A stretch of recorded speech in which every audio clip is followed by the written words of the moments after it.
戦争は変わった。一つの時代が終わり、俺たちの戦争は終わった。War has changed.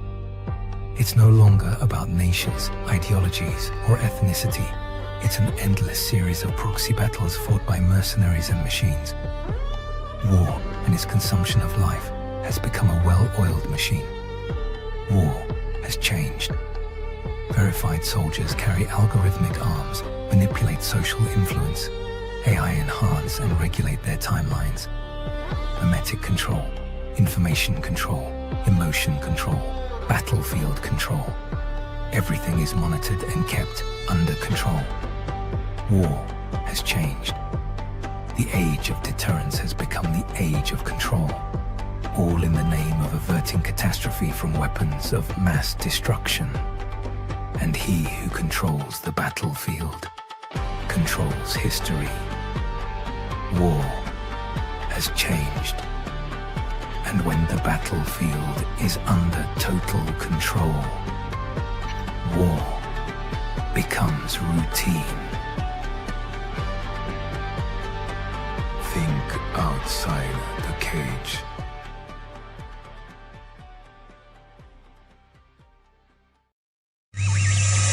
The world is getting crazier. People are acting more and more insane. The end of the world is tomorrow. Tomorrow. See, there's only one thing to do when the world is falling apart. Listen to Basil and Vance as they discuss this week's news and events through the lens of Bible prophecy. You are listening to Canary News Talk. You're listening to Canary Cry News Talk. It is June 22nd, 2026. It's actually a palindrome, 62226. It's episode number 951. My name is Gons. Quantum Enchantment today. Again, my name is Gons. At Face Like the Sun, director of the Age of Deceit films and author of Prophecy Without Panic, recovering the patterns behind biblical prophecy. Your favorite Asian provocateur for Christ, live to tape from the metaverse to bring you the best news, which is the gospel message of Jesus Christ, while reporting the egregious with a well-rounded, biblically grounded take on world events. It's Monday. Sounds like somebody's got a case of the Mondays. Why no Basil today? Well, he is stuck in the time warp wormhole once again. You know, it tends to happen to him quite a bit. He travels through time, and it's not an exact science yet. And his vehicles, ever since episode 100, when he showed me in the shed, you know, his little time machine where we got to travel around and hit up, I can't remember how many guests we hit up. It was like 40 or 50 guests that we've had on the show, and we did it all at once.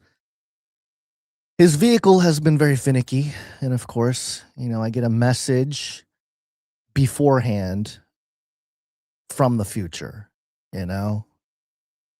I get the message, a text message from the encrypted quantum network from Basil. It says, hey, I'm in July 2026, and I missed the show on the 22nd. Heads up. So, tends to happen every once in a while, but it's okay. Show must go on. And could have used his help today because, to start off, I was suspended on X. That is right. My X account, at Face Like the Sun on X, is suspended. And I got the note here. Your account is suspended after a careful review. Careful review. Grok. Getting a little crazy. We determined your account broke the X rules. Your account is permanently in read-only mode, which means you can't post, repost, or like content. You won't be able to create new accounts. If you think we got this wrong, submit an appeal, which I did. I did submit an appeal. And yeah, it was, I looked at the deal, you know, whatever community guideline I allegedly violated. And they told me that it was, I think it was, let me see, let me double check it because I don't want to get the verbiage wrong. I want to make sure that these are accurate. Let's see. Okay, I'm trying to find it. I thought I had this ready and handy, but apparently I don't. Okay, it was something behavior. Let's here it is. Inauthentic behaviors. Inauthentic behaviors. I don't know what's inauthentic. You know, there's plenty of people that use bots and stuff and connect their accounts to AI agents, and these agents are posting for them. That seems a little more inauthentic than what I've been doing on the platform, which is just share my thoughts. And I think what happened, quite honestly, is that anytime I make a post, so this is part of cracking the algorithm on X. What you would do is get a big post that's already out there, quote post it with your own commentary on it. And usually you can put a meme in there or a short video or something like that.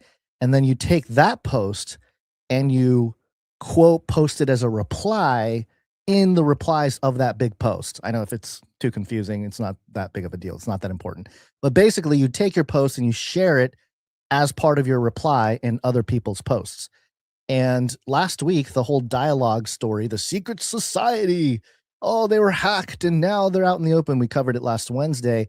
That story went absolutely crazy viral on X. And I didn't see anybody talking about how, hey, maybe this was on purpose. You know, that was kind of my take after going through the article and looking at some of the things.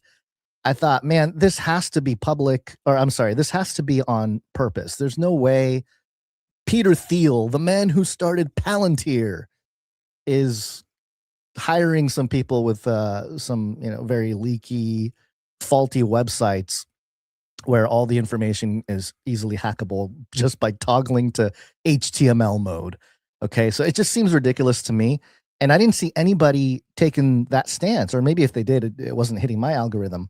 So I was just making sure that that thought process was being shared under those big posts that, you know, they get really, of course, they go viral. The posts that have millions of views and they're like, oh, the truth comes out, Peter Thiel's secret society, all this kind of stuff. Just wanted to make sure my take gets seen in there. And I think that post got 16,000 impressions, which is pretty low for that methodology. I've had other posts using the same method hit 1 million impressions very recently. So anyway, my X account is suspended. And of course, if we want to get esoteric about things, we can, because of course, today the White House, and ironically enough, on my X account here, I can still log in, but it just tells me I'm suspended and I can't do anything on it. I can't post. I can kind of look around and see what people are posting, but not much. And of course, the first post that I see when I logged in, the White House. What does the White House have to say? The White House posts this 5 hours ago, or maybe more now. White House will be Q posting today, ... And then a big blank section. That's what they do to get people to scroll. It's an engagement hack to get people to, you know, sit on your post for a while. I mean, they put in a large blank spot. And let's see, I got to hit show more at the bottom. Oh, it just keeps going. The blank. Oh, here it is. And by Q, we mean quantum. Stay tuned. Wow. The White House. And then, of course, a few hours ago, are you enjoying the show? Refill your popcorn. Oh, this is Department of War. American quantum dominance. And I'll talk about quantum today. Of course, if you've been with us for many years, we've been talking about not just QAnon, but the quantum problem or issue, the quantum technologies and the quantum physics of it all. And you know, the timing is so interesting because last Wednesday, for anybody that checked the show notes for canarycrynewstalk.com, which you can always go to and see the show notes, just go to canarycrynewstalk.com and you can click on the various episodes that are published. And we usually publish the show notes on the day of the show. So that's why you'll see today's episode already there. Of course, the video and the audio is not there quite yet. But last episode, Antichrist in Awe, episode 950, if you go into that and go look at the show notes, I had a couple quantum stories on standby. We didn't quite get to it. We ran out of time. But there were a couple stories. One is Q Day, Why CEOs Must Act Before Quantum Computers Break Existing Cybersecurity by Forbes. And Q-Day is something I made a big deal about back in 2024, specifically in the film Age of Deceit 4, Eschaton Cipher and the Counterfeit Ledger of Life.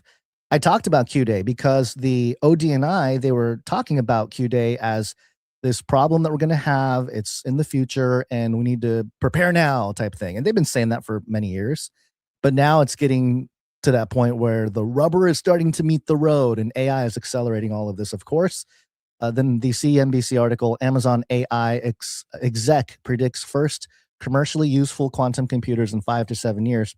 And we'll dive into it because I think this element or aspect of computing and the advancement of computing has a lot to do with the re-enchantment that we've also been talking about. And it's sort of the technology side of the re-enchantment that will assist in bringing back all of the mystical and magical powers of yesteryear, the antediluvian world, pre-flood world when things were much more enchanted. So, of course, the day that the White House posts about quantum using QAnon engagement farming, my account gets suspended. Happy Father's Day to everyone yesterday. And of course, all in honor and worship and glory goes to our Father above, the most important Father. But yeah, it was just one of those things. And what I find so funny is a couple years ago when Elon took over X, one of the first things he said was, there will not be, engagement farming will not be allowed. And if you don't know what engagement farming is, it's basically a way to farm engagement, farm being an analogy for trying to get people to engage with your account. If you want to, a lot of times people will put breaking to a story that's really old, or like, I can't believe this, whatever it is, right? This is the same type of stuff we saw on YouTube years ago. I don't believe, no one's talking about this, that kind of thing. It's the same type of sensationalist headline grabbing type of stuff. And a lot of times, it's allowed anyway. Elon kind of does it a little bit, to be honest. But he said he's not going to allow it. But here we have the White House trolling a Q post. White House will be Q posting today. And of course, it's about quantum after taking up, I don't know how many lines they took up here, probably like 50 lines of blank stuff on the post before any more text pops up. But there you go, 2026. Wild, crazy world. I'm not too worried. Of course, if you're listening to this now, the numbers are low today in terms of the live stream, obviously, because a lot of people, you guys were tuning in through the X account, the @FaceLikeTheSun account. That's how you were tuning into Canary Cry News Talk. So now I'm seeing the numbers here and it's pretty low. So I appreciate you for being here. If you came here from X, like if you found us on YouTube or Rumble or something like that, because you noticed that the X account is suspended right now, I appreciate you. And one way to stay connected, this is why we do the text message alert system. Text the word Canary to 877-740-3226, and we will text out anytime we go live. And that's something that is useful at a time like this, when otherwise you would think, wait a minute, why am I getting a text? And then, you head over to @FaceLikeTheSun on X and, account is suspended. So you'll notice that you can't watch it there. So it's useful. The text message alert system is being used for its purpose on a day such as today. That's why we encourage everybody to at least sign up for that. We're just trying to cover multiple vectors for this type of thing. And to be honest, we were trying to build, or we have built, a good amount of stuff for canarycry.tube. It's simply a lot of the back end that is a lot more expensive than we thought it was going to be to run it, and a lot more difficult technically. The gatekeepers make it very difficult to not rely on them. If you're not going to rely on the Rumbles and the YouTubes and the X's and all these different platforms, they're going to make it really, really, really expensive for you. And that's why I think most people just submit to the tech oligarchs, if you will, the technocrats who run things. But it is Monday. Let's see. Let me check the calendar, the Canary Cry calendar. It says here 1879, U.S. Congress creates Department of Justice. All right. Happy birthday, Department of Justice. You are, what is it, 150 years old, close to 147 years old, something like that. Great job, Department of Justice, for doing justice, I suppose. Of course, hit or miss over the years when it comes to that, but the world goes on. The world goes on. Okay, let's jump in right away here and get to things because, of course, anytime it's a solo show, I'm gonna ramble. I'm gonna ramble, guys and gals. Grab a coffee, sit back, relax. Gonz is gonna go on a tirade here. No Basil to cut me off today. And if you got questions or comments or something like that, be in the chat. We got the chat scrolling here on the bottom right of the screen for those of you watching. If you're listening to this afterwards, you can just hang out. Just hang out. Okay, here we go. Quantum computers. Quantum computer.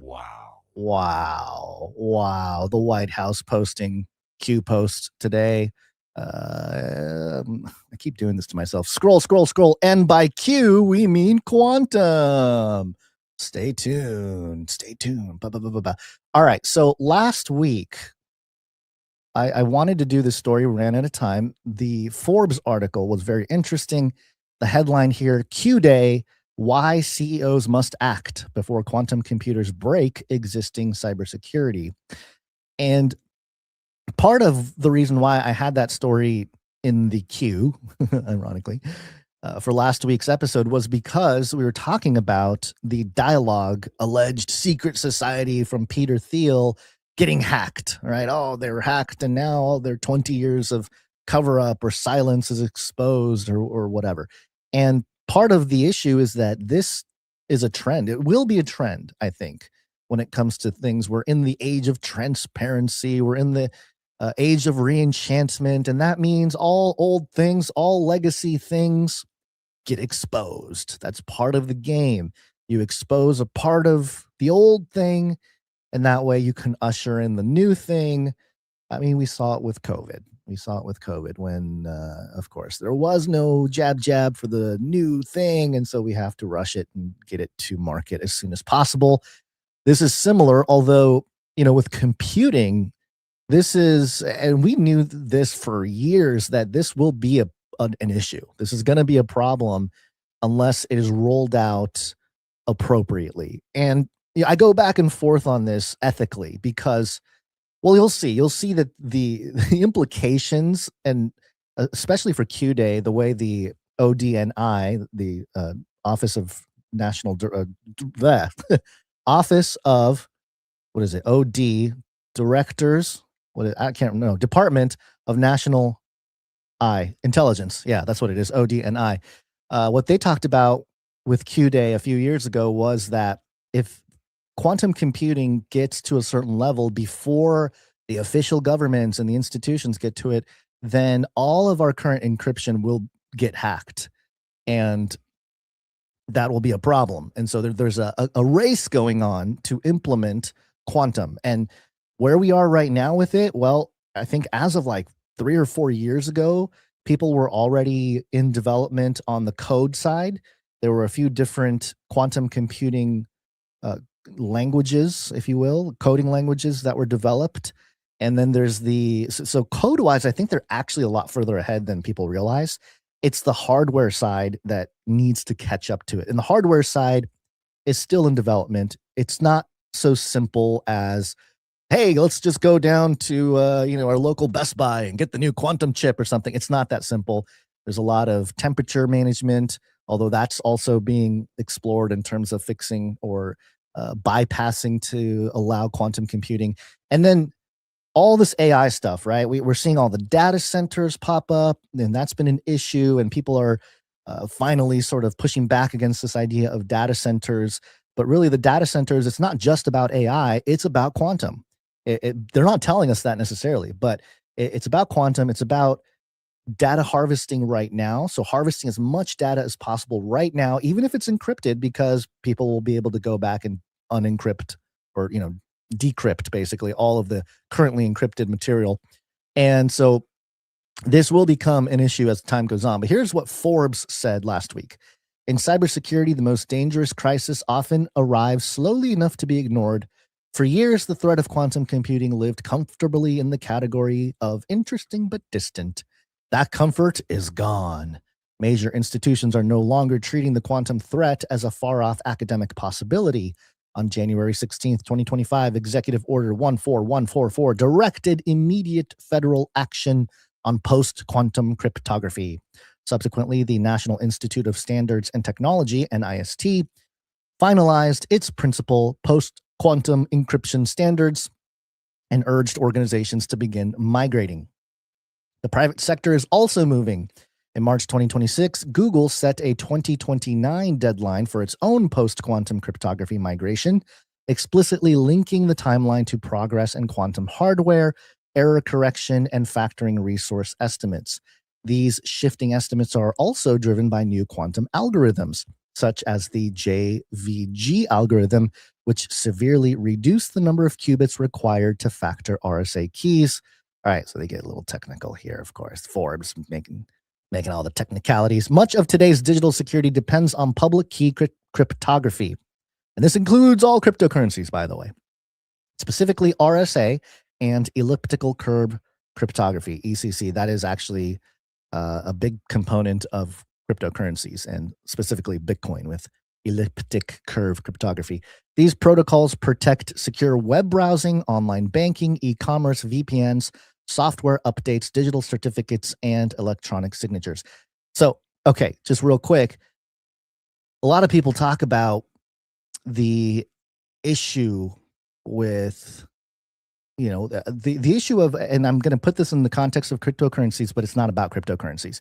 People say, well, what if quantum comes along? It'll hack Bitcoin. And it's like, yes, but if Bitcoin is hacked, that means all encryption is hacked, meaning everything, online browsing, online banking, e-commerce, all VP, everything is hacked. So it's not just a cryptocurrency issue, number one.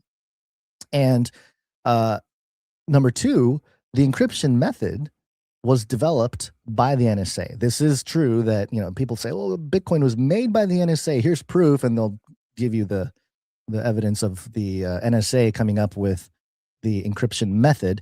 And again, true, but also, are you online? You must be NSA because you're using, NSA developed encryption on your computer. So it's kind of one of those things where you gotta understand the technology a little bit more. I don't understand all of it, to be honest. And I don't think the technologists necessarily understand all of it either, because we are in this strange re-enchantment era where a lot of things are mystical and bringing back things that don't make sense. A lot of AI computing, the people that developed AI have admitted that, hey, there's a black box element here where we get an input, we establish an input, and we get an output. We don't know why, we don't know how the computers figured all that stuff out, but it did, and it gave us the answers. So let's move on with it. Let's give it to everybody. So this is part of the advancement in technology. This is part of the rapid increase in capabilities that computers and really it's just fast math is what it is, has allowed us to do. And it's certainly going to continue, and quantum is that next giant leap from regular encryption that we have now to that next level. So we've been talking about it for a long time. We've been talking about guys like Geordie Rose. There was a company called D-Wave. That's a throwback if you've been around for a while. There's a name you might have not heard in a long time. There was a corporation, a company called D-Wave. Let me pull it up right now because I want to see what they're up to. I think they're still doing quantum computer stuff. Yeah, here we go. D-Wave, they're there. Completes the acquisition of Quantum Circuits, Inc. So, all right, so they're still buying up certain companies and they're developing their quantum computing frameworks. Now, they claimed that they figured out quantum computing back in I can't remember, 2016 or something when we were looking at it. And of course, Geordie Rose was on stage at one of these conferences presenting the D-Wave supercomputing quantum computer. And he was saying, we are summoning the old ones, like the what's the you guys in the chat remember what exactly the old ones are.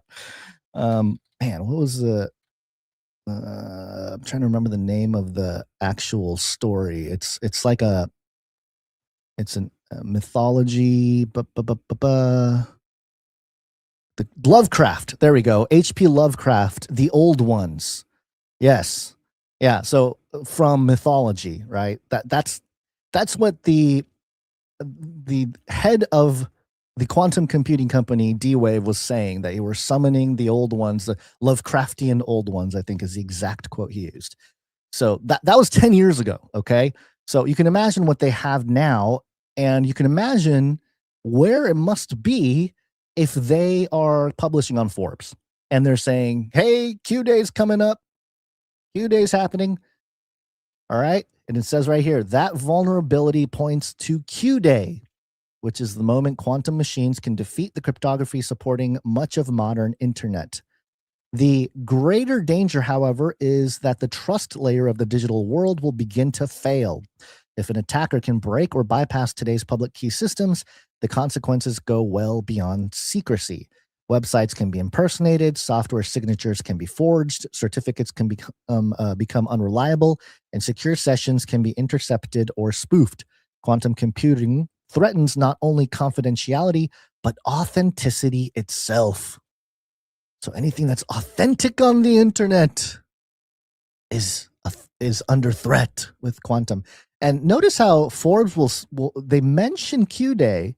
They do not mention that Q-Day is a term or phrase that was brought up in documentation, public documentation, by the ODNI as early as 2023, 2022, I believe. I mean, maybe even before that. Specifically, the Q-Day, though, was in the after 2020, though, I think. So, yeah, they're not going to say that, of course.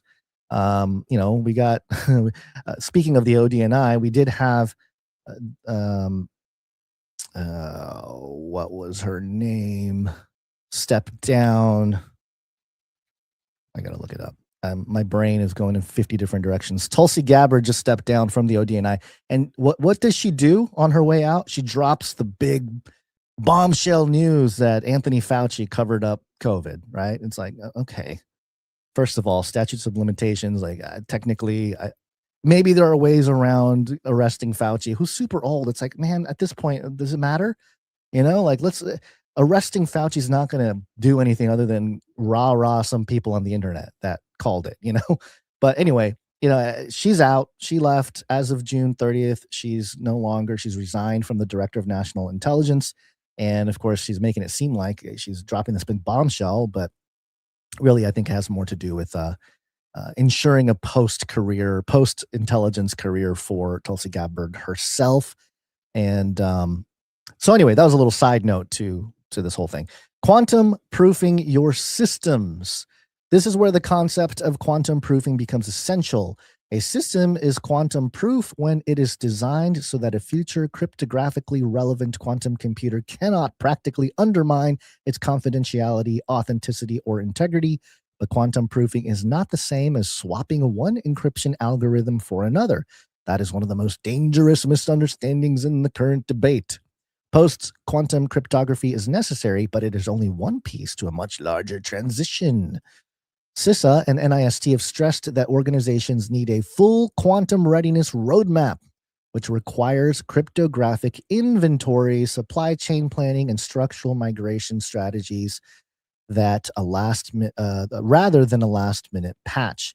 Real quantum proofing ensures proper generation of encryption keys, blah, blah, blah, blah. Okay, so basically, and we have to think about this, why all the supply chain disruptions, starting with COVID, but certainly since Trump took over in 2025, his second presidency, if you've noticed that he's talked about taking over Greenland, taking over Canada, and people, we have covered how the oil is one thing. Okay. Yes, the oil is important. South America, different nations in South America. Why? It's not just about the oil. The oil is the public story, and certainly there's a truthful element to the oil issue. You got the Straits of Hormuz, all this stuff.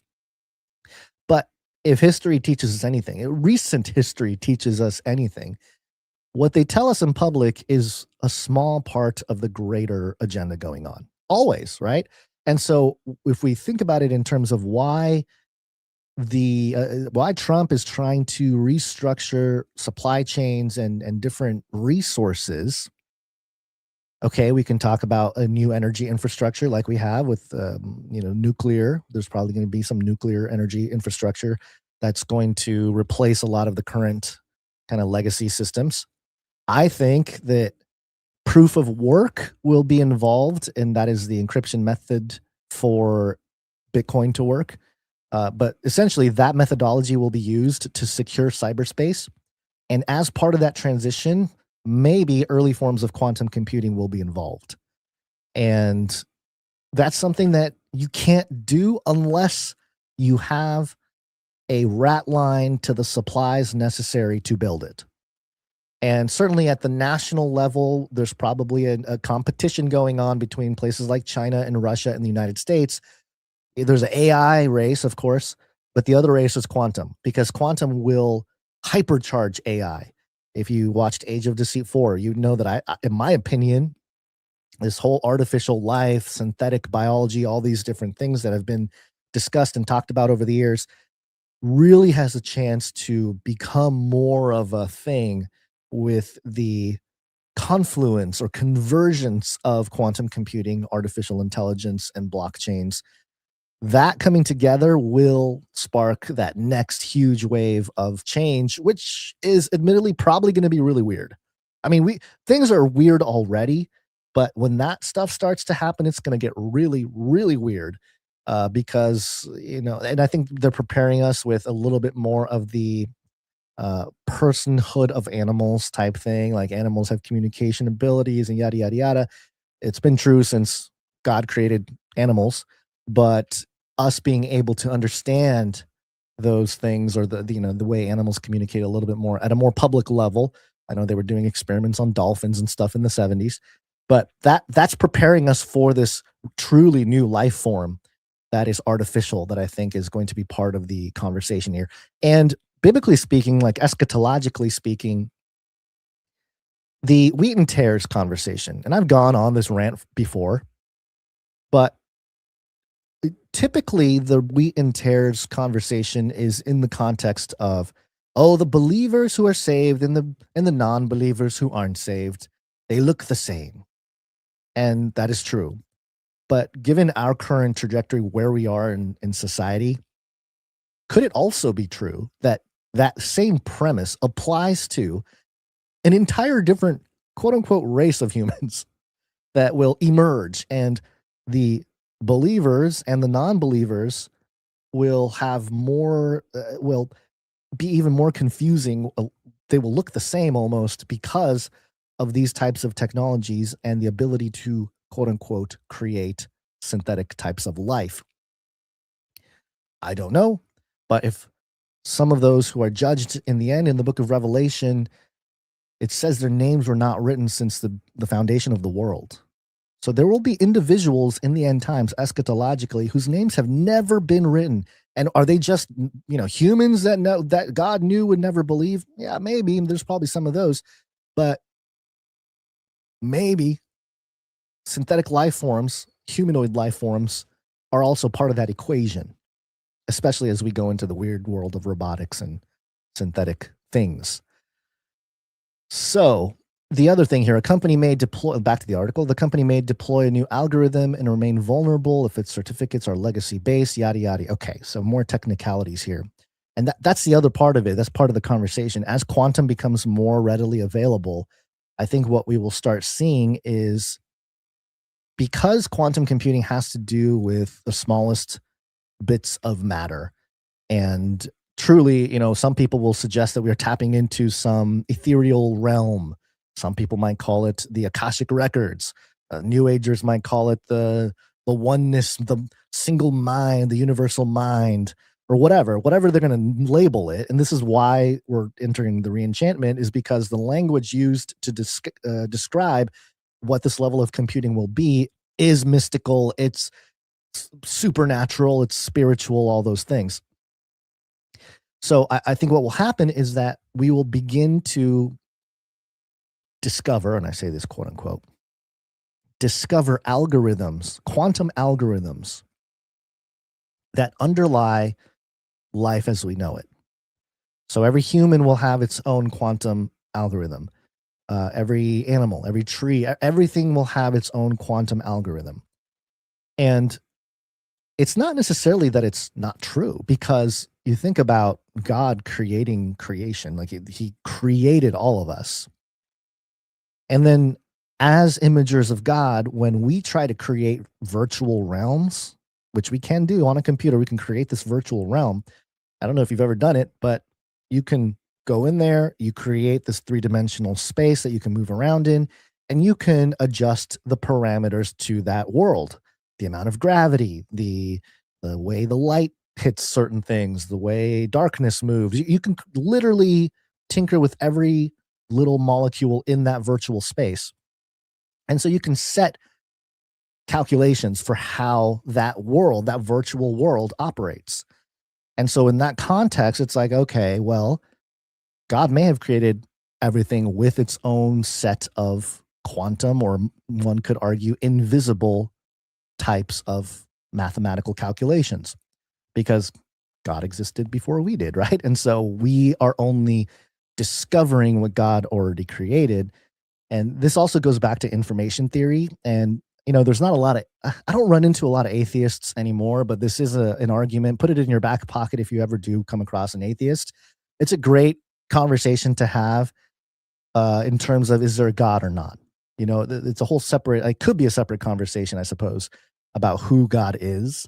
But in terms of just a simple, does God exist or not, on that conversation, you can definitely use information as proof that there's a God, because we require minds, our human minds are recognizing, identifying different aspects of our created world. Like physics, for example, it's just humans recognizing certain traits in creation. You can put mathematical equations to it to describe how that certain thing operates or whatever, but we didn't create it. We didn't create certain rules in creation. We just discovered it, and we're able to put some sort of numbers on it to calculate it. And so if our human minds, if it requires a mind to identify those things, then you can argue that there is a greater transcendent mind that made it. That's a simple argument. It's the argument from information, basically. And if they still deny a God exists after that, it's like, man, really? So where did, even if they believe in evolution, right? It's, hey, I believe in evolution. We formed out of goo. It's like, all right, well, where did the goo come from? What sparked the goo to grow and turn into something like life? So it's the whole, I don't know. If you've been into Christian apologetics, it's kind of an easy thing. But information as the source, great conversation when it comes to having that discussion about, does God exist? Now, who God is, separate conversation, separate types of arguments, but I think it's worth noting. Okay, why complacency is the worst response for quantum computers? The urgency is heightened by a harsh reality known as harvest now, decrypt later. Adversaries do not need to wait until a quantum computer is ready to act. They can steal encrypted data today and store it for future decryption.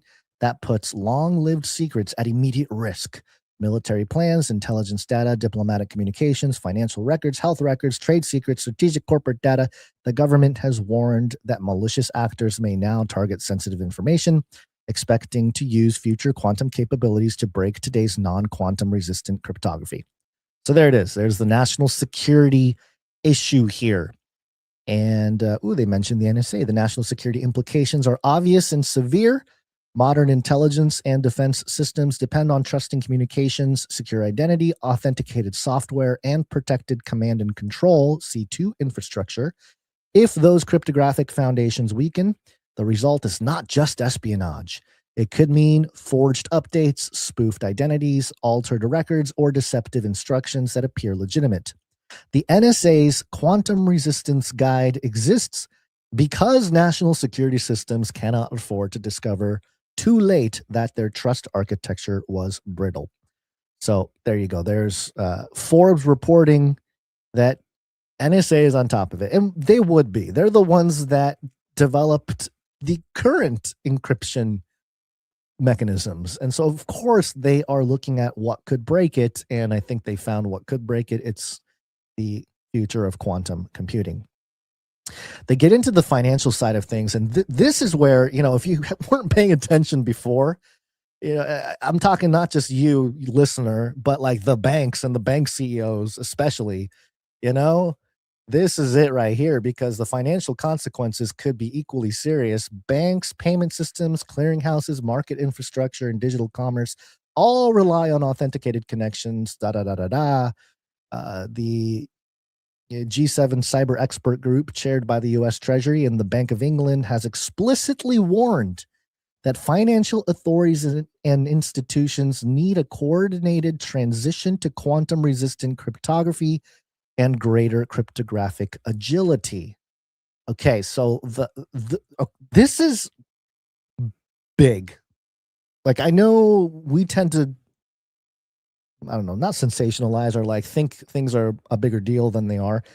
But in this little Forbes article about Q-Day, this is where it affects all of us at a certain level. If you have a bank account, this affects you. This is and of course, we've thought about this already. So if you've been part of these conversations, then you're probably thinking, hey, Gons, you've ranted about this before. True. But it's because we've thought about it before, we've been ruminating what this would mean and how we can prepare and all these different things, that it feels like it's just old news. But truly, if you are new, and if you're listening to this for the first time, we've discussed how any single time or with any change that happens societally, either technologically or simply commercially or whatever, it's the economics that drives the legitimacy of the change. Because something like Polymarket, for example, Polymarket is where people can bet on almost anything. It's called prediction markets. You can bet on literally anything you want. Somebody can put together a Polymarket bet. Basil will not be back on Wednesday, and somebody can put like $10 million into that bet, and then people will tune into the show on Wednesday to find out if their bet worked out or not. But that concept 5 years ago was like, no, people aren't that degenerate. That's not going to work. But lo and behold, the technology exists. Somebody did it. They got the help of whoever to make it more popular. And now it's an everyday situation. Everything can be bet on. And so the economics becomes the fuel or the blood that truly brings certain things to life. And I think quantum is the same thing. Once you start talking to the wealthy folk about, hey, your bank account might get hacked or whatever, why do you think people are buying up gold? Buying up different things, food, and buying up water wells and stuff, right? Stuff that's essential, absolutely essential, beyond simply a bank going down. It's because they are preparing for perhaps such a situation. And it's also a great opportunity to rebuild certain surveillance infrastructures. So they say here it's no longer theoretical. And then get into some other things here, overcoming the quantum threat, and then talk about Y2K. And the reason why nothing bad happened at Y2K is because we were prepared. Everyone was prepared, and that's why. So they hope that the same thing will be true for the quantum deadline, that we will be prepared and we will have everything in place so that when the switch flips into quantum, everything will be ready to go and nobody's going to lose their everything because of it. So that's Forbes talking about Q Day. And then, of course, a little bit more alarmism. CNBC, Amazon AI exec predicts first commercially useful quantum computers in 5 to 7 years. That gives us what? Somewhere in the 2030s. So there you go. And then there's also this, and this ties into the Re-Enchantment conversation. This is phys.org. So not some random blog. This is phys.org.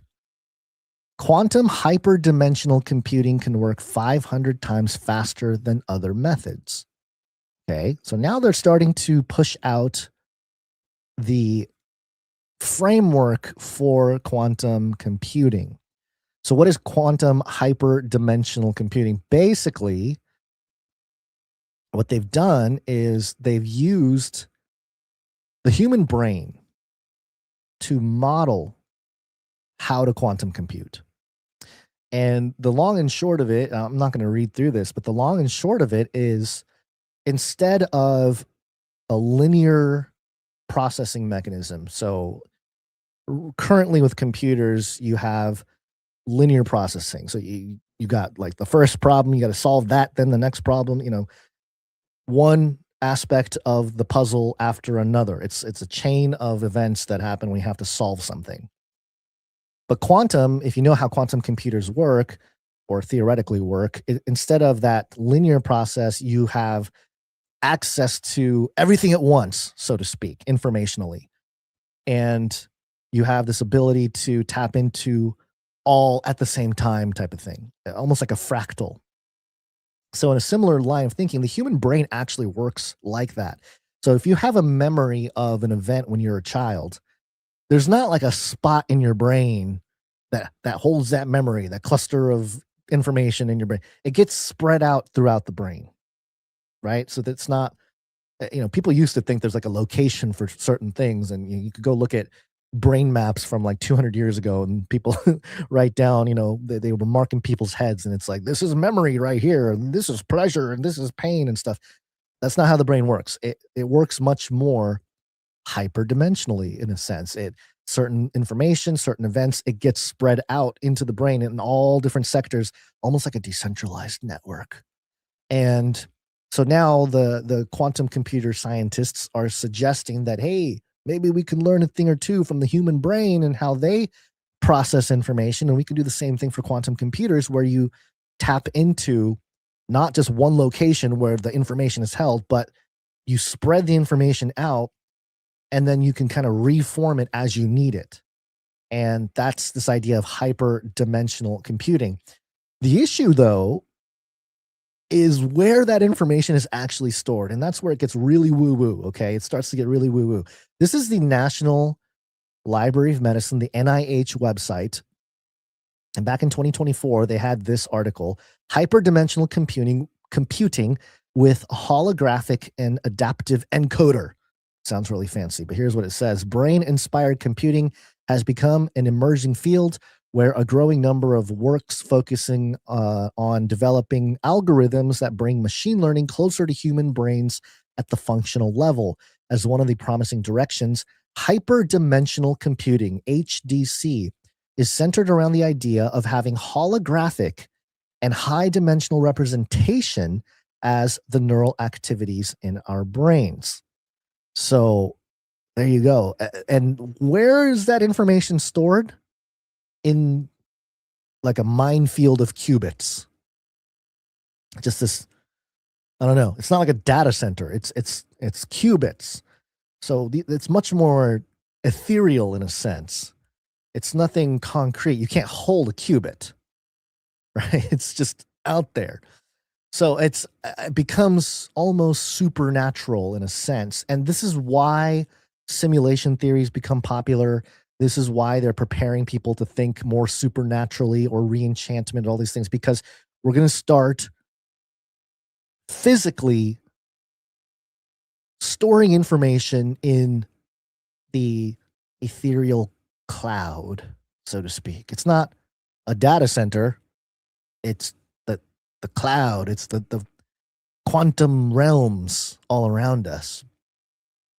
And it touches the idea of hyperreality. We've been talking about hyperreality as well, where the concept or representations of things become more influential than the thing itself. So we live in this hyperreality right now where, let's just say for the White House, use the White House example from today. The White House posted about, well, first off, they did the Q posting thing, but they talked about quantum computing. So the reality of quantum computing could be one thing, but it becomes much more real for everyone's heads because the White House is posting about quantum computing and posting about quantum dominance to suggest that, like, it's not just that we are building quantum computers, it's that we are going to, America, of course, they have to nationalize all these ideas, right? America is going to dominate quantum. Now, this is fantastic here. This is the White House posting again. They say, always trust with the looking emoji. And they mocked, look at this. They mocked a Q drop, the QAnon drop, to be more specific. And like a 4chan post. And it says 47Q 6/22/2026. America will be the world's leader in quantum technologies. Make America great again. You can't make this up, man. You cannot make this up. This is insanity. Absolute insanity. The White House trolling the whole QAnon thing to promote their quantum dominance. I mean, I can understand why they suspended the Face Like the Sun account today. They didn't need Face Like the Sun throwing a cold water on their QAnon quantum technologies dominance conversation.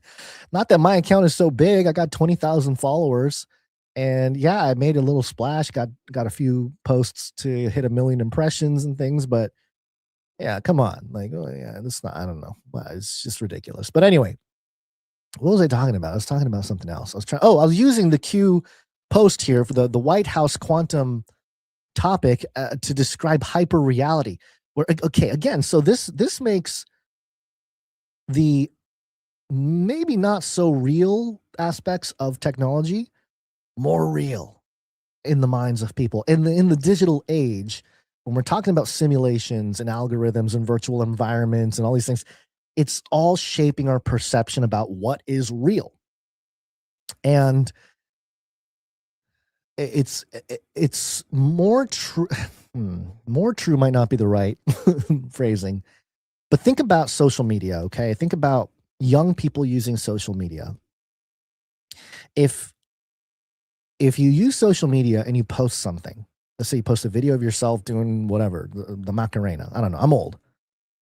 You post a video of you doing the Macarena and you get all these comments from people. Oh, what are you, a boomer? Oh, you're not doing it right. Oh, you're ugly. You have all these comments, right? Now, is that real? It can be bots. It can be some just mean people posting things on the internet. But remember, all we're talking about is a screen with some words on it. Okay? That's all it is. But especially for younger people, it becomes, they have meltdowns. They have anxiety attacks. They put all this emotional equity into what people say about you on the internet, and it shapes their behavior, it shapes their well-being, it shapes their emotions. So if you think about hyperreality, the fakeness, the not real things like words on a screen on a website become more real than reality, because that person who did the Macarena dance, I mean, it doesn't mean they're ugly. They might be a boomer. I don't know, but it doesn't matter really, right? So, and would those people that say those things on the internet, would they say the same thing to your face? More than likely not. More than likely not. Some people would. It depends on the topic. It depends on the conviction of what it is. But what you see on the internet becomes reality, and that's why hyperreality is becoming a thing. Now I bring it up to bring up hyperdimensional computing, because in a similar fashion, the biblical writers and this is where I'll tie things into the scriptures here, because I think this is the type of conversation you're not going to get on Sundays. It's the type of conversation that you don't, even on deep Bible studies, you can't bring this stuff up, okay, necessarily. But I think it's important to talk about. You think about hyper reality and hyperdimensional mathematics and quantum computing, all these things that are coming out. You think about the biblical authors, especially apocalyptic literature. A lot of prophets in the Old Testament were given maybe a vision, or they were given a message to, let's say, the Israelites or the enemies of Israel, whoever it might be, and it usually contained with it some imagery. And that's what a lot of apocalyptic literature is. It's imagery of things maybe to come or maybe not, depending on decisions that are made at the time. And so in a similar way, it's almost like projection in a sense, not exactly, but you look at Daniel, Ezekiel, Zechariah, Revelation, it talks about these things that seem crazy. It's almost like, what is going on? I can't even get a handle on what John on the island of Patmos is talking about when he's describing these beasts and these different aspects, these bowls and these trumpets and, you know, the blood, and there's like all kinds of stuff going on. And it's describing this future thing from our perspective, but also maybe a current thing, because, you know, time is a flat circle and God is outside of time and space. So he could be talking about things that are happening right now from the perspective of heaven that may be in our future for us, because we are stuck in the linear trap, I guess, or you know, the confines of time. But so we can only address the visible world in front of us. You know, we walk outside, we touch a tree, you know, we're limited to our environment. But the biblical writers knew not only is this future possibility a thing, a future event or consequence a lot of times for another nation if they don't, or for Israel if they don't turn back to God, there will be judgment and it will look like this, right? It's a lot of that type of apocalyptic literature. It's not necessarily that event is real per se, at least at the time, but it taps into the reality of an invisible world. A world that exists beyond our time and space is invisible to us. It could be very physical like we experience it now, but being tied into creation as we are, it seems invisible to us. But we know it's real. We know there's an unseen realm, as Dr. Michael Heiser called it. And the reality is we are affected by both the physical world and that supernatural unseen world.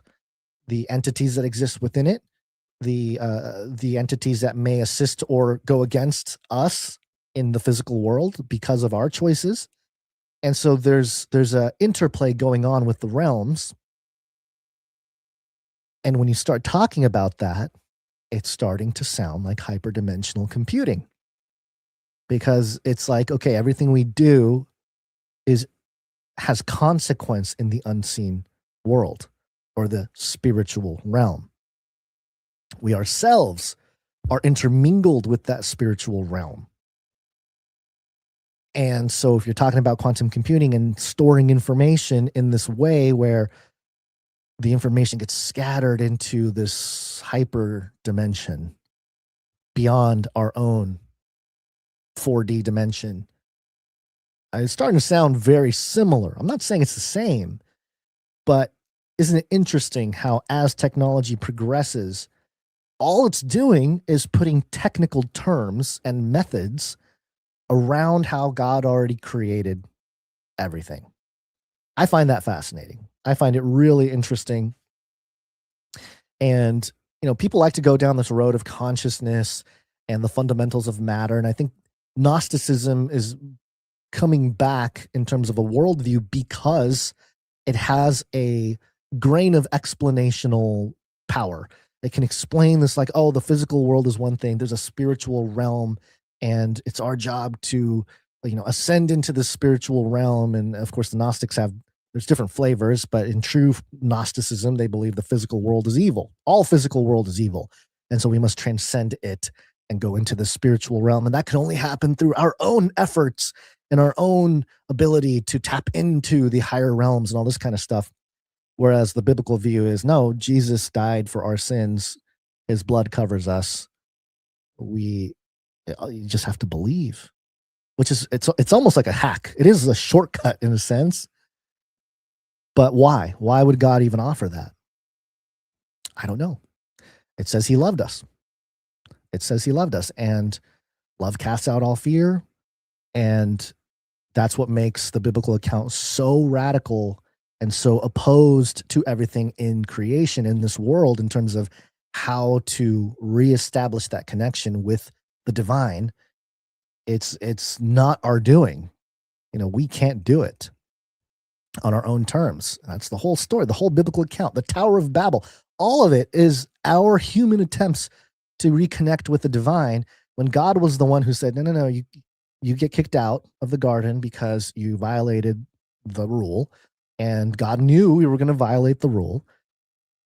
But he's not going to just leave us out to die entirely. He wants to reclaim the nations. He wants to restore Eden. But he's not going to necessarily just do it with a snap of a finger. He wants to honor our free will. And it's a complex thing, but I think it makes sense in my head. And all this talk about quantum computing and hyperdimensional computing and all this type of stuff, it doesn't faze me one bit. And in fact, I think it taps into what the Watchers were doing, what the Watchers were teaching, because some of those mechanisms for hyperdimensional quantum computing, it may be possible without the way we're doing it with microchips and stuff. It might have been possible through other means, whether it be stones or whatever types of other things available at the time. So this is going to feed into a counterfeit kingdom, and that's one thing we have to really pay attention to. And that's why I think it's very bizarre that the White House is Q posting about quantum computers. It's just wild, man. It's such a wild, weird thing, but it taps into the hyper reality, a deception or a counterfeit kingdom on Earth. It taps into this hyperdimensional computing conversation about this unseen realm that we are intermingled with, and we are going to ever more become intermingled with at a calculable, mathematical, technological level. And consider, of course, counterfeit signs and wonders. That's in 2 Thessalonians. I mean, all kinds of supernatural things can happen, and there will be explanations, or at least quantum algorithms that can explain the physics or the mechanics of such supernatural things. And so that's deep down the rabbit hole. I get it. And listen, that's part of this show. Okay. That's part of the Face Like the Sun Canary Cry experience, is going down some of these rabbit holes and having these conversations and thinking about these things, because look, the stuff we thought about deeply 10 years ago, 12 years ago, transhumanism, all these different things, it's mainstream now. I'm seeing all kinds of articles from Christian leaders, evangelicals, all this type of stuff, literally just repeating arguments and thought processes that we published 10 years ago. And, they're just running with it, which is fine. That means we were on the right track. I mean, I go, of course, there's a moment of like, hey, where's our cookie for coming up with that 10 years ago? And now, more popular and famous people are taking it and getting all the praise for it. But look, that's not the point, right? We're not here to accept praise. The praise goes to God. And it tells me that we were on the right path, and we were doing what we were supposed to be doing as watchmen on the wall, looking at the horizon. And we have to continue to do that. And that means we're going to have these weird, strange conversations that don't make sense necessarily at the moment. But, I know others have talked about quantum and theology. Chuck Missler did it. I know our friend, a few friends in different realms have done it. Believers talking about quantum. But I think as the technology and the verbiage comes out, especially in more obscure realms like the National Intelligence of Health, strange studies and stuff like that, I think we can put words to it more or less, more so than before. Okay, so that's my little rant about quantum.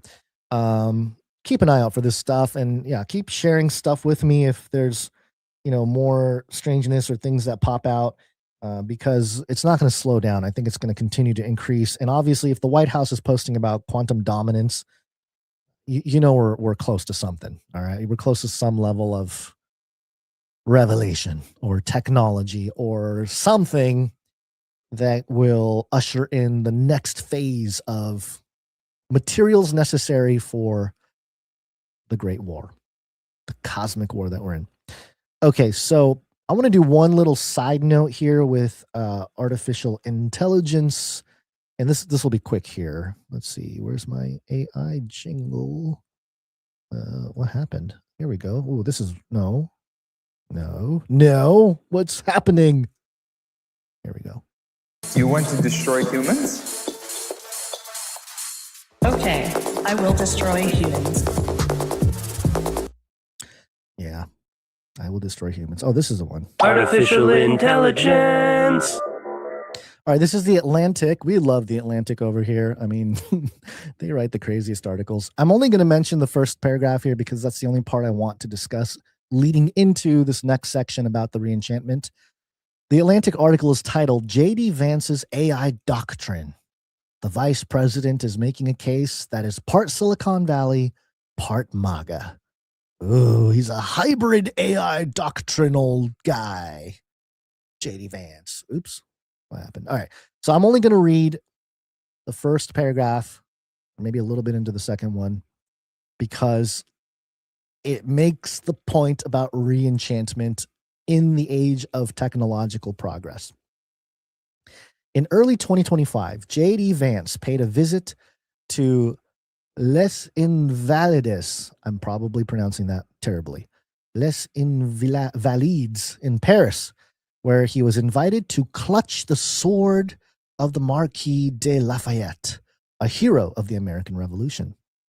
In a speech the next day, Vance drew a parallel between that sword and artificial intelligence, calling them both, quote, weapons that are dangerous in the wrong hands, but are incredible tools for liberty and prosperity in the right hands. Whether the rollout of AI in the U.S. ends up in the right hands will depend to some degree on the vice president himself. And then the whole rest of the article here is about how J.D. Vance is sort of a product of Silicon Valley venture capitalism, but then he sort of promotes himself in politics as this like good old country boy and, appealing to the MAGA sentiment, and how he's sort of straddling between the Silicon Valley high-tech pursuits and this like, hey, I'm just an American type thing, not unlike Joe Biden did. If you guys remember Joe Biden, when he first became president, they were really trying to push Joe Biden into the Midwest, the South, that area. And I think it was Time Magazine. It could have been some other outlet, big outlet. But they had Joe like holding the guitar, sitting on the back of a pickup truck with some hay, like wearing a sunglass and having a mojito, and whatever. Like they try to make him look like this like everyday guy. And so J.D. Vance did something similar, but it worked because it was under the umbrella of MAGA. And so that's what this whole article is about. It's like, oh, what's J.D. Vance going to do? And he's got all this power because he's going to shape the future policy of AI. And they bring up some valid points about sometimes, the federal government tried to limit the state's abilities to put guardrails on AI, which is true, and also alarming in the context of Peter Thiel wanting no restrictions on AI, because if we're going to prevent the Antichrist and Armageddon, we need AI to progress, right? Remember, guys? Come on. I gave those lectures. Remember? That's Peter Thiel, by the way. Peter Thiel saying that we're going to prevent Armageddon and the Antichrist via the advancement of AI. So J.D. Vance is straddling this world, and that's kind of what the article is about in a political sense. And so there's that. But they start off with pointing out J.D. Vance's analogy of holding this sword of Marquis de Lafayette, this sort of supernatural artifact from the American Revolution, and wielding it, and holding that power and drawing a parallel between the sword and artificial intelligence. And that's the kind of enchantment stuff we're talking about. The language of re-enchantment, the language of the power of an artifact, the power of analogy, really paralleling the sword itself with artificial intelligence, which is interesting considering the biblical account of what the sword represents in, the biblical account. So they're trying to, or at least trying to put words to recognizing how artificial intelligence is affecting the greater cultural milieu, going from, hey, this is just a technological conversation, to a more, hey, this is a spiritual thing. And the backdrop or the foundations of it are palpable. We've been covering this for a few weeks now, this re-enchantment thing, but I found this next article, and my goodness, is it going to make you go, wow. Be a Mary Potter quote, a song, maybe. There you go, it works.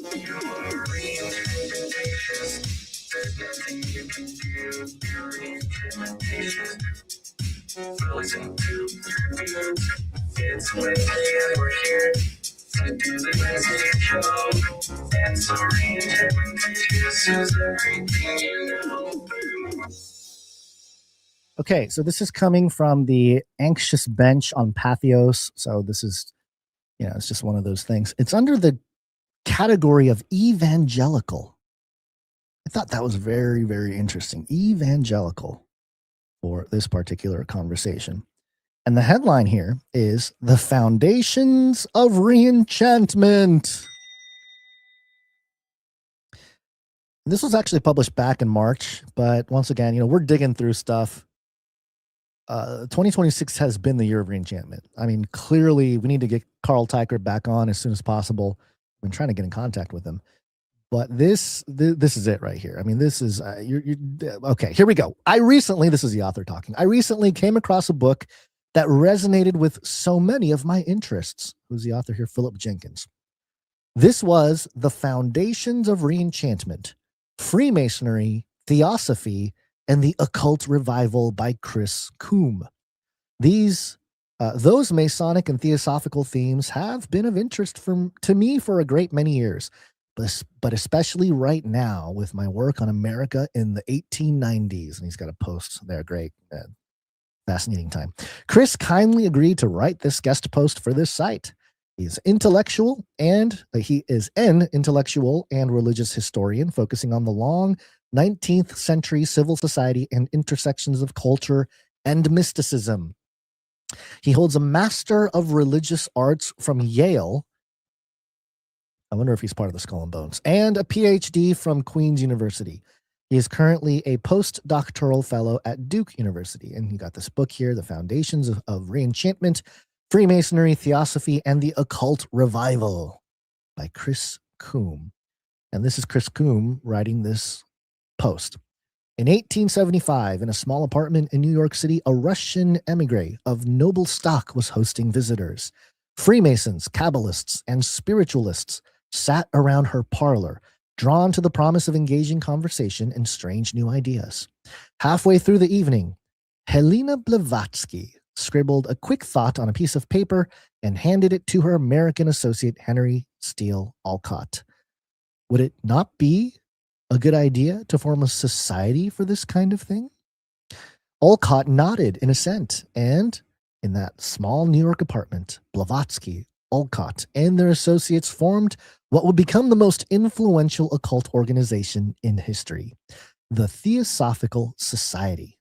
Setting themselves against Christian orthodoxy and scientific materialism, the Theosophical Society launched an enchanted crusade for spiritual humanism. We're going to be digging a lot this article. And the numinous realities that modernity had pushed to the side. Theosophy's success created a cultural and religious whirlwind that can still be felt today. And from its mystical vortex, other societies were spun out in different directions. The Hermetic Society of the Golden Dawn, the Ordo Templi Orientis, and the this one's always hard for me. Anthroposophical. Anthroposophical. They could have come up with a better one. Society. Together, these four organizations and the cultural upheaval they encapsulated are the four horsemen of the apocalypse. No, that's not what they say. Are referred to by scholars as the, quote, occult revival. For almost a century, scholars avoided talking about these occult subjects, but today, contemporary academics and popular authors find a host of modern ideas, practices, and dispositions prefigured by these esoteric mystics and their occult revival. So basically what he's saying here is what we've kind of been saying, is that these ideas, especially the Theosophical Society, that was really the underlying worldview in the 1900s. And we often think of the 1900s as, the post, or I guess, Enlightenment going into post-Enlightenment, massive surge in philosophical materialism and atheism and all these different things. We didn't need God. Look at society progressing without God. But as we've pointed out, underneath that movement was this occult revival that was fueling that pushback against God. Because no philosophical materialism works without tapping into these occult philosophies. And it's been demonstrated that these things are inextricably tied. What I think a lot of Christian academics and apologists have done as a disservice to that conversation, and maybe not disservice is maybe too strong of a word, but they didn't go far enough in tearing down atheism and materialism and things, because they tore the public facing pillars for that stuff. But behind those public pillars is occult philosophies like theosophy. And they didn't do that. And so that's why the New Age has crept into the church. That's why New Thought is embedded in the church. I'll talk a little bit about some of the more contemporary spiritual movements that have the tendencies, because a lot of it came about in the late 1900s, or at least the modern movement of contemplative prayer and spiritual formation. A lot of that came post like 1950, 1960, when philosophical materialism and atheism weren't torn down. So a lot of the Christians were reacting to that in this like spiritual vehicle, like, we're going to be spiritual to push back on materialism. What a lot of them did without realizing it was pick up some of the tools of the occult philosophies and try to integrate it with Christianity. And we're seeing the after effects of that now. And so, I don't know, I'm trying to be a little historian here when it comes to theological inquiry in the last 100 years or a couple hundred years. But I truly see that as part of a discussion that needs to happen more, where behind the atheism was occultism, esoteric philosophies that undergirded all atheism and materialist pursuits. And unwittingly, maybe, or maybe not, I don't know, a lot of Christians in the late 1900s who were pushing back against it did not go far enough, because they didn't tear down that stuff. They tore down the public-facing atheism. And, admittedly, it was demolished, okay? I think in the early 2000s, philosophical atheism just got completely defeated in the halls of academia. And so when your arguments are built on sand, you know what happens, right? It's going to get torn down. But beneath the sand was black goo, right? beneath the sand of atheism and materialism was this black goo of occult philosophies that was not necessarily exposed and called out. And so now, I think in this century, we may see a little bit more of those battles between more orthodox Christian views with the more esoteric spiritual philosophies. And the battleground is wide open in a sense, because the Christians are a little bit behind on some of this. overall when it comes to the public conversations. But what this author here is identifying, I have to agree with the sort of the way he's summarizing or cataloging the historical effects of occultism in the last couple hundred years. And so, of course, we disagree with the philosophy, but in terms of the sociology of it, I think he's spot on here. This is the story told in my recent book, The Foundations of Re-Enchantment, Freemasonry, Theosophy, and the Occult Revival. It is a story of spiritual mischief, wild creativity, and the pitfalls of clairvoyant hubris. It's a story in part about the birth of modern spirituality, but it's also a story about how I think we passed over major parts of the story itself. Parts that may have much to tell us about the history of new religious movements, the decline of Christianity, and the birth of contemporary attitudes towards religion. It's a story that has a lot to do with, now bear with me here, Freemasonry. Dun, dun, dun, dun, dun, dun, dun, dun, so scary, Freemasonry. What drew me to this research, besides the multitude of mystics who keep bumping into my life, was realizing that all these organizations and their leaders shared a pattern. Almost all of them were Freemasons. In many of their major books, they devoted entire chapters to Freemasonry, and references to Freemasonry were scattered liberally throughout their broader works. Sometimes they would devote entire books to Freemasonry, and two of the major organizations, the Hermetic Order of the Golden Dawn and Ordo Templi Orientis, were consciously based on Masonic ceremonies by their, again, Masonic founders. Yet, far more significant than this, actually, let me, before we move on from that little thing there about Freemasons, it's funny because one of the points that Chris White made in Age of Deceit 1 is you go down these different rabbit holes, you kick down these doors of society, the pillars of society, and you start kicking down these doors, and you always find Satanism in all of it, right? There's always this weird satanic worship stuff going on behind the scenes. And Freemason's the same thing, it's like you kick down the doors of Freemasonry, you look a little deeper, and it's like, oh, you're worshiping Lucifer, and it's just like, what is going on here? So I think it's ironic that they're like, oh, I see these patterns. All the people talking about mystic things and spiritual things are Freemasons. It's like, yeah, yes, and it's of the enemy. Hello? Okay, so I just thought it's an interesting parallel. Yet, far more significant than this, each of the major figures, such as Helena Blavatsky, Rudolf Steiner, and Aleister Crowley, hey, Crowley, claimed that in some way and some fashion, their societies represented a continuation, progression, or purification of Freemasonry. All of them wanted to claim the pedigree of Freemasonry, but equally, they all claimed that they had surpassed Freemasonry, that Freemasonry was broken, and that they needed to carry the torch forward. A torch, huh? It's probably the flame of Prometheus. I can't help but make the analogy to certain false religions, false Christianity, to be even more specific. You have the Mormons, the LDS Church, great people, lovely people, but their theology is a little whack, okay? Joseph Smith met a couple angels, allegedly, and these angels were like, look, there's some things that were lost in the Bible, okay? We need to fix things that are in the Bible.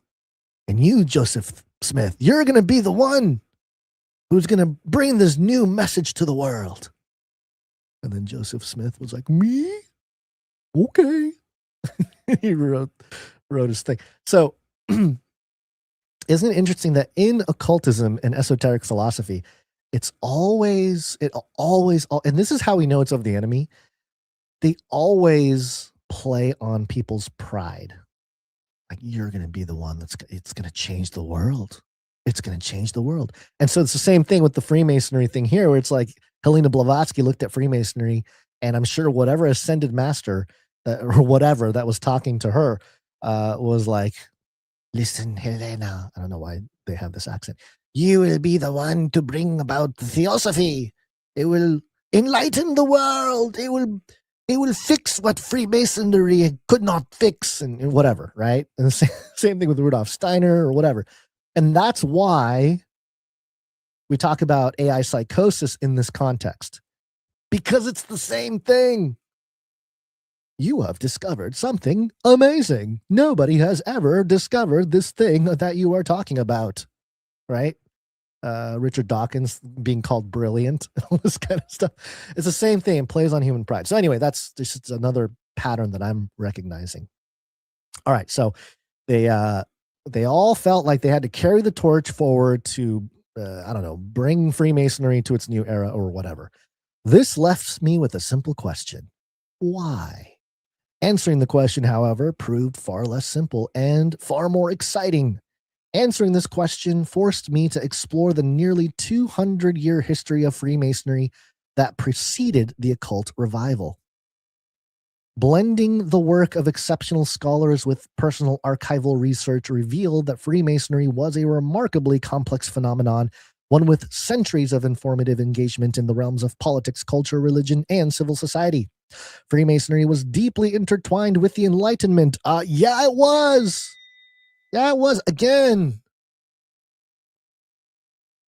Yeah, I should probably stop talking. I should stop talking about that. I was just going to mention how I'm in a couple Bible studies, and sometimes the pushback on atheism is brought up. It's fine. They're bringing up points that are, logical and rational arguments against atheism. But I'm always like, we can dig deeper. We can dig that dagger deeper into the black goo, not just the sand. The growing interest in representative politics, the pursuit of civic virtue, and the desire for freedom of and from religion. At its core, Freemasonry appeared to be three things. It appeared to be one of the oldest, if not the oldest, voluntary fraternities and men's club in the Western world. It appeared to be an active charitable organization which sought to provide aid to its impoverished members and broader society. Yeah, that's great wording. Let me read that again. It appeared to be an active charitable organization which sought to provide aid to its impoverished members and broader society. Yeah, the in club, the good old boys club. You got to be in the club. You got to know how to give a handshake or whatever to get the benefits. And the third aspect, well, that was less clear. Determining the nature of this aspect, drawing its contours and delineating it, proved to be the marrow of my research. It was this third aspect that had proven so influential in the late 19th century occultists, and it was this aspect that they wanted to both appropriate and surpass. The terms that I came to use to describe this aspect were the, quote, Masonic intellectual tradition, or the, quote, Masonic religious vision. This was a phenomenon I found hidden in the rich tradition of Masonic literature, a tradition that began in the early years of the 18th century. Again, I think it's First John talks about the spirit of Antichrist. It goes way back, folks. This thing goes way, way back.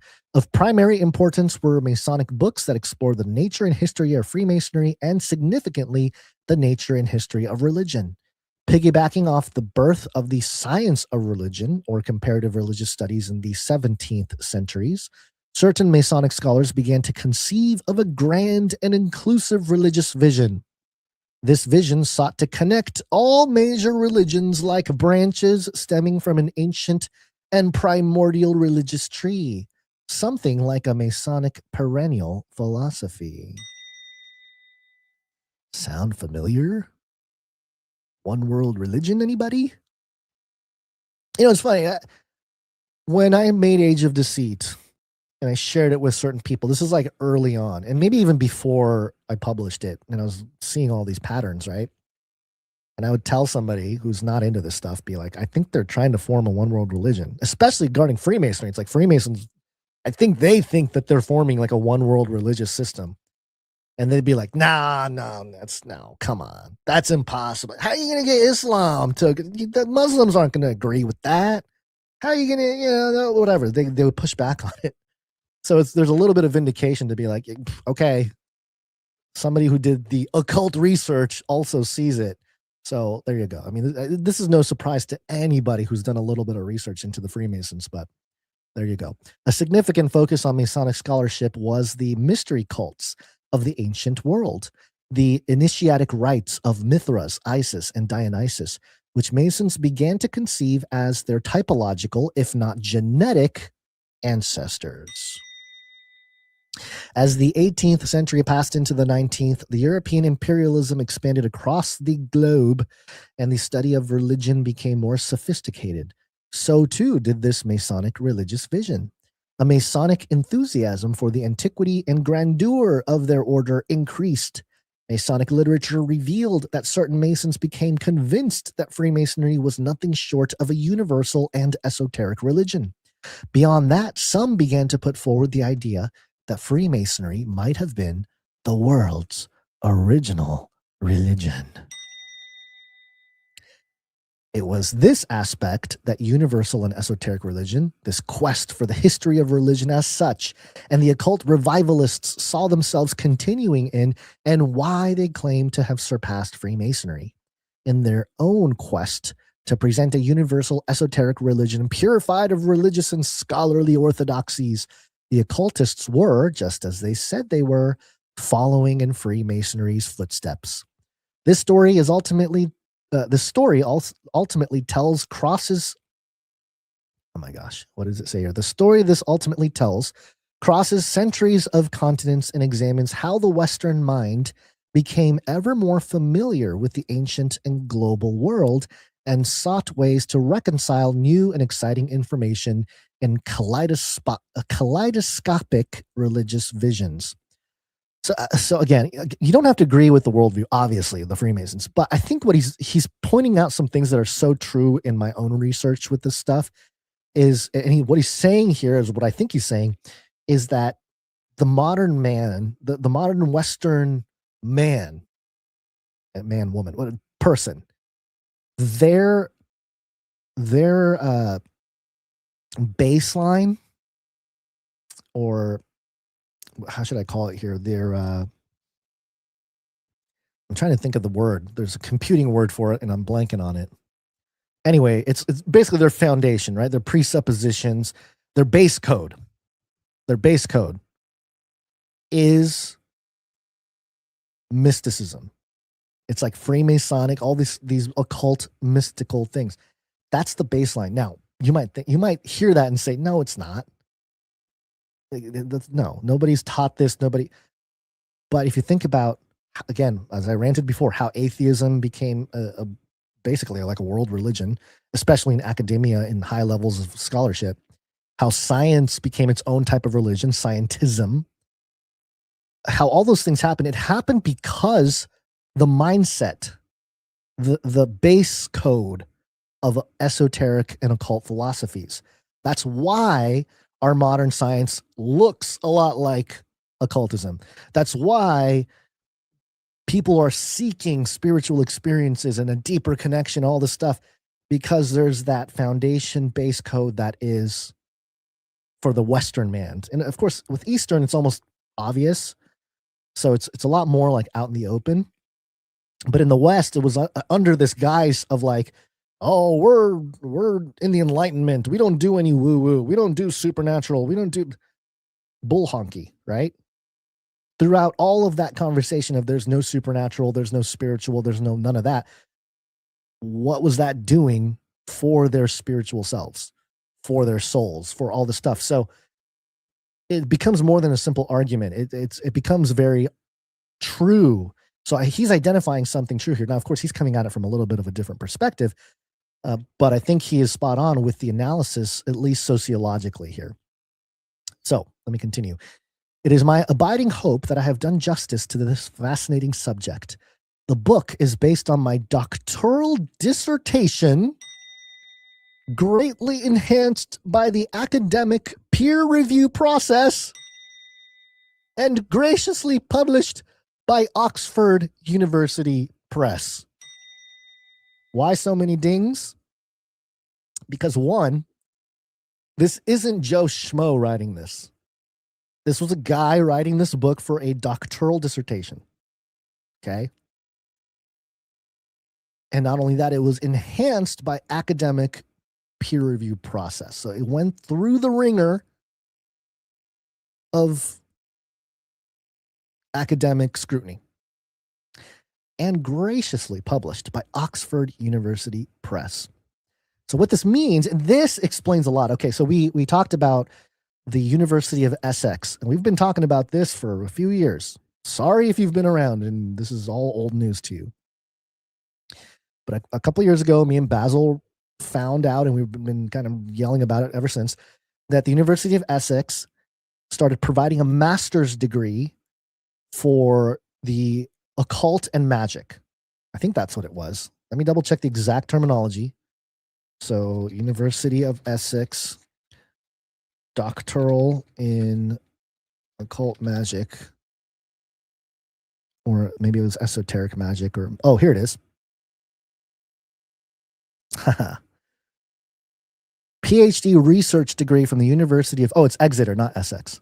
University of Exeter, magic and occult science. All right. And we were thinking, why is a university starting to roll out a master's program in magic and the occult? Why? And it's because philosophical materialism failed. We are in the post-Enlightenment, or the post-Enlightenment, which is bringing us back to the supernatural, the spiritual, the paranormal, the immaterial, the unseen. And you need academic voices in that realm. Otherwise, I think Christians and, random people are going to win the conversation. They can't have that. So they need, especially in the realm of quantum, because quantum science is so weird and it taps into those unseen realities, it's almost necessary to have established doctoral voices that will provide the context that they would want to shape how the world views these topics. So that's why I think it's significant that this book, the on Re-Enchantment, is got all of the check marks of Oxford and a doctorate dissertation and an academic peer review process. I wonder, am I allowed to, and probably not, I was going to say, am I allowed to write my own doctoral dissertation to kind of point out the things I've been pointing out for years and then get an honorary doctorate? That'd be really cool. But I don't think it works that way. Okay, let me continue reading here. We're almost done with this article. Yet, writing this book was also an adventure, one that took me from humble lodge libraries in North America to the archives of the Palatial Freemasons Hall in London, to the headquarters of secretive and mystical orders. This guy got to go hang out at the headquarters of secretive and mystical orders. I wonder if he got to hang out with dialogue. It involved the help of more than one esoteric individual and endless emails with people much wiser and more informed than myself. If you find yourself with a copy, I hope you enjoy reading it as much as I did writing it. So there you go. That's Chris Coombe guest post on this article for the book titled The Foundations of Re-Enchantment, Freemasonry, Theosophy, and the Occult Revival. And I hope you see the significance here. Now, I did go to Oxford Press, and I saw this book there. Obviously it's being featured. $100, by the way, $100 for this book. So if anybody wants to buy a copy for good old Gons there, we'll give you an executive producer of an episode if someone does that for me. $100, and you can send it to our PO box. Let me double check to make sure. One of the things, just as a quick side note, we've been putting the wrong PO box address in all of our emails, which is so frustrating. And I'm hoping I fixed it today, but let me check to make sure. Yep, the PO box is correct now. So on the emails, but yeah, go to canarycry.support if you want to get the proper one. Now, so this Oxford Press, it's got the description of the book, whatever. We're not going to go through all of it, but the table of contents I thought was so interesting, so interesting, that I had to bring it to you and mention a couple things. I thought there was one here that you can highlight, and oh, here we go. Wait a minute. Is this the one? Sorry, I'm trying to find the page that. Okay, so this is Oxford Academic. So it's a little bit different. So you can click into the different chapters of the book, and it'll give you a little description. So front matter, blah blah blah, the introduction, and then part 1, structure of revival, the Theosophical Society, rethinking religion. So you have rethinking religion, Freemasonry, Theosophy, and the perennial philosophy. That word perennial philosophy is important because I did a little study on Christian authors, well-known ones that have shaped a lot of the current realm of evangelical thought when it comes to spiritual formation. I'll mention some names, okay?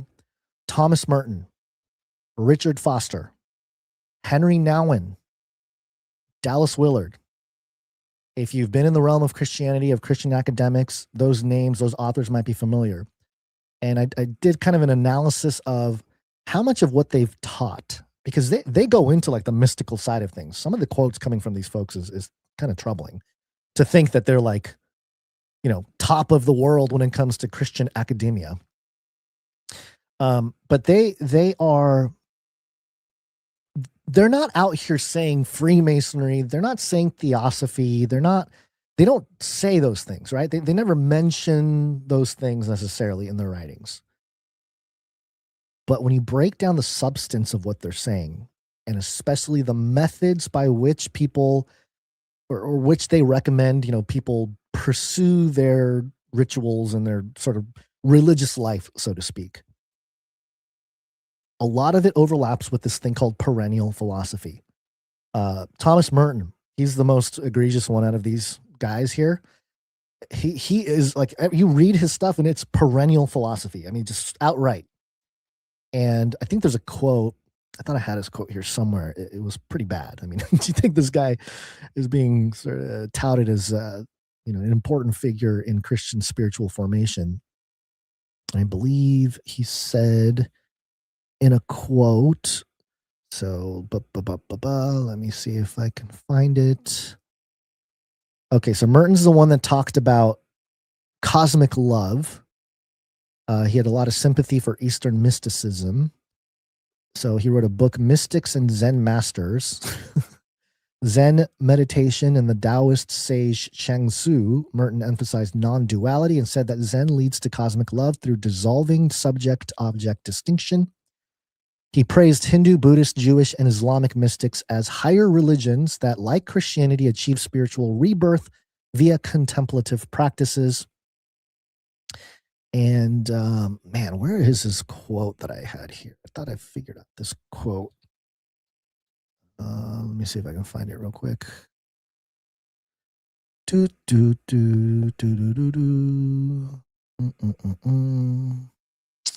don't know if I'm going to be able to find it on the fly here, but yeah, he basically said that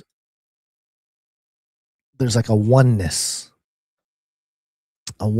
to everything, and that we need to tap into that oneness, that we all have a connection to the oneness, or something to that effect, which is exactly what Carl Teichrieb has been warning about when it comes to the Re-Enchantment. He's been warning that the Re-Enchantment people all talk about oneness. And of course, they do spin it a little bit as like, oh, this is oneness under a Christian God. And that's kind of where they have maybe a little escape hatch for, but it's really playing with fire, in my opinion, because it's, you're not honoring God as a separate, transcendent entity. You're people are, the way he describes it, it's like, okay, it's one thing to say the Holy Spirit can enter an individual, the kingdom of God is within, all these different ideas. And that will change your heart, and that will change our behavior. It will change how we work. Like our works will change because of a changed heart. And that's one thing. And that's sort of a heaven down type thing, like heaven coming down to us. And that's the whole story of Jesus, is he came down to us. God came down to us, became a man, died for our sins, sent the Holy Spirit. He ascended so that the Holy Spirit can descend, so we can all have God in our hearts and then spread the gospel. But from a lot of these mystical Christian thinkers, it's the other way. It's like, no, we need to silence ourselves and tap in so we can ascend. Has that ever worked? in the Bible, has that ever worked? Think about the Tower of Babel. Hey, let's build a tower. Let's go. Let's get up there where God is. Nope. Didn't work. So, I mean, it's one of those things where it's theologically against God's character when you start talking about oneness in the sense of everything is one, everything is connected. It is, but it's also very dangerous to speak in those terms because you are tapping into the same mechanisms and language that the theosophists and the mystics and the occultists were talking about. And they were talking about it not to honor God. They were doing it as a way to usurp or overthrow or kill God, so to speak. I mean, all those things are the same ultimately. And it's pretty black and white. It's pretty black and white when you look at it. It comes down to a very explicit and simple choice. So I don't want to spend too much more time with this. Let me go back to the academic stuff here with the Oxford thing, because there's a couple things to note from this book. I just wanted to mention some of those names because those are very popular names in Christian writing. You know, your pastor may have even brought up some of those books recently in a sermon or something on Sunday, and they just have no idea. There's no idea. They don't know that they're meshing with these occult philosophies that were channeled and stuff, you know, like information that was channeled by other entities. There was one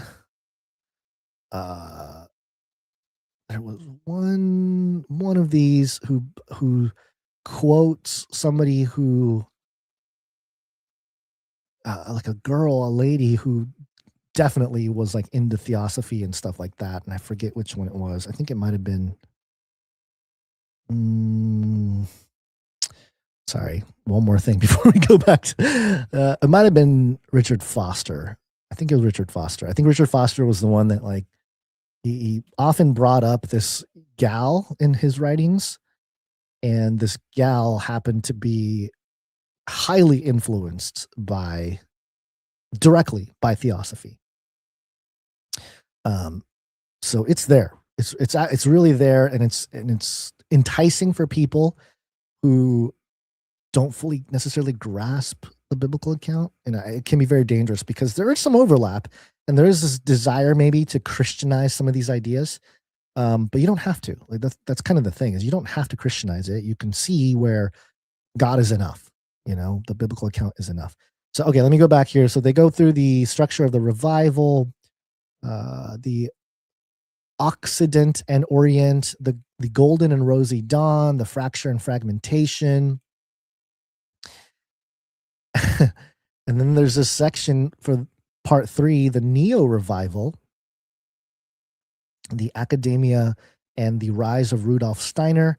And then there's a section here called Freemasonry, sex scandals, and psychic powers. Oh, it's making me affirm that I am a human. Yes, I am a human, Oxford. Oh, what happened? Oh, did I do too many thingies in here? No, I don't want to sign up for your email list. Just let me read this thing. Okay. So in this chapter, they published the abstract for each of these chapters. So here's what it says for this chapter on psychic powers and sex scandals. This chapter examines the rise of Charles Webster Leadbeater in the Theosophical Society and the developments of co-masonry and the Mystica Aeterna, and the continuing evolution of the Ordo Templi Orientis.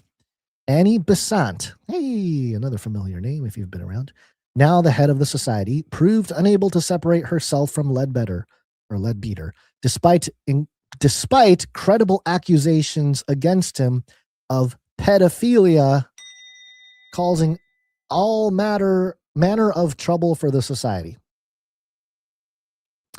I only highlight this to show the patterns. Okay. Everybody knows about it, the Epstein thing. Everybody knows the issue with child trafficking and all that. But why? Why is it that when it comes to these esoteric secret societies and their power structures and all that, they always have that issue? They always have that issue. It just seems to pop up quite a bit. And then they get into Jiddu Krishnamurti, who's they said he was the Christ. They literally called Krishnamurti the second coming of Christ. And then like a few years later, he was like, no, I'm not Christ. He's like, I'm not the second coming. So you can kind of tell how there's always an overlap here with the biblical account, with biblical eschatology. That's another thing that I think that the church has done a disservice to the body, which is that, when it comes to these topics, it's like, you don't need to worry about it. It's just occultist, just whatever. But it matters because, the tares would like to turn all the wheat into tares, in a sense. And if you don't know if it's a tare, then you might accept it into your, I don't know. Yeah, you know what I mean. you might get grafted in as a tare when you shouldn't. All right. So anyway, you can see some of the things here. Again, very long. It looks like a very long book and very academic. You got Crowley and Steiner, prophets of the New Age, and it's asking me to sign up for emails and stuff again, so I'm not going to do that. But anyway, all right. So the point here being the re-enchantment is palpable in academia, and I think this book might become almost like a biblical level foundation for academia embracing esoteric and occult philosophies and integrating it into or not even integrating, because it's already integrated. So more like becoming more transparent about their esotericism. Why do we wear robes at graduation? And why do we have tassels? And all these different things. It's all ritual. But when you start looking into it, it's all based on these hierarchies. And I think it's almost like it's a coming out of the closet moment for academia. It's like, hey, we always kind of knew you guys were up to something, but now you don't have to hide anymore. You can just tell everybody the truth. Tell everybody the truth about what's going on. All right, so I know this was kind of a long rant about this. How long have I been? Almost 2 hours. Okay, great. So it's just something to keep in mind. It's another brick in the wall of re-enchantment. It's another step towards openly accepting these philosophies at a mainstream level. And we always knew that it would happen, but it's just fascinating to actually see it happen. And to that effect, a couple more stories to finish out today's episode along the same lines here. And we're going to go to the UK for this one. This girl must be practicing witchcraft. All right. By the way, today, in political news, UK Prime Minister Keir Starmer steps down amid party pressure. So that happened today. I don't know what's going on, man. Oh, there's political turbulence in the UK. Beware our UK friends, God bless our UK friends. But here's a couple stories that I wanted to bring to you because it was the University of Exeter in the UK that's bringing about the PhD research, master's program for magic and the occult. And we're going to start seeing more in that regard. The BBC here published this kind of short and weird article. Hand-built stone circle attracted witchcraft. Dun, dun, dun, dun. This girl must be practicing witchcraft. Here's the article. A site of handmade stone circles has been used by people who were interested in witchcraft and conflict. Witchcraft and conflict. The site at Hascombe Hill in Godalming, Surrey, opened in the 1990s and was made of dragon stones and has become a point of interest for walkers, pagans, and local historians. Many visitors assume the stones are prehistoric, and local authorities have occasionally had to clarify that they are not an ancient monument, but a modern construction. The land belongs to Eleanor and Anstruther, like anti-truther, Anstruther, who invited 500 people to come and live on the side of the hill in the 1990s. Anstruther told the Secret Surrey series, quote, I'd move into the area from Ealing and I was standing at the sink, looked out and saw a flat bit of land. The stone circle idea just arrived in my mind. And I thought, why don't we do this? And why don't we do it by hand? I'm becoming more increasingly British accent. I never saw obstruction. I just thought, let's do it. So even here, what inspired her to do this? It just came to her. It just arrived in my mind. Huh. Who's dropping little things like that into her mind? She says she is always drawn to the central stone, although other people have their favorites. She said it is a place, quote, for everyone or everybody to come to. The hill has become home to a large commune, which at its peak was home to about 500 people, but accusations of witchcraft circulated, power struggles emerged, and the atmosphere grew increasingly unstable. It eventually collapsed under its own weight, leaving behind stories, rumors, and a sense of a place that had briefly promised something extraordinary before unraveling completely. The site remains informally accessible, close to a public footpath, and has become a quiet landmark used for seasonal gatherings, private ceremonies, and occasional creative projects. End of article. What is the point of this article? BBC, why would you highlight this? There was a commune, there was some witchcraft accusations, it shut down, but it remains accessible.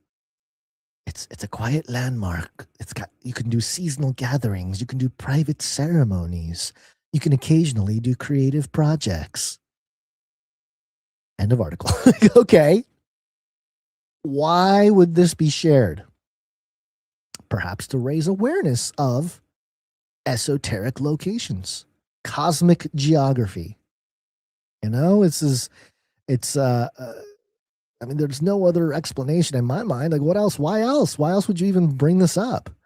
And this is not the only story, folks. This girl must be practicing witchcraft. International Business Times UK. Witchcraft-style ritual. Prince Harry reportedly credits bizarre King Charles superstition for Meghan's first pregnancy. I know we're all big fans of the royalty there, you know.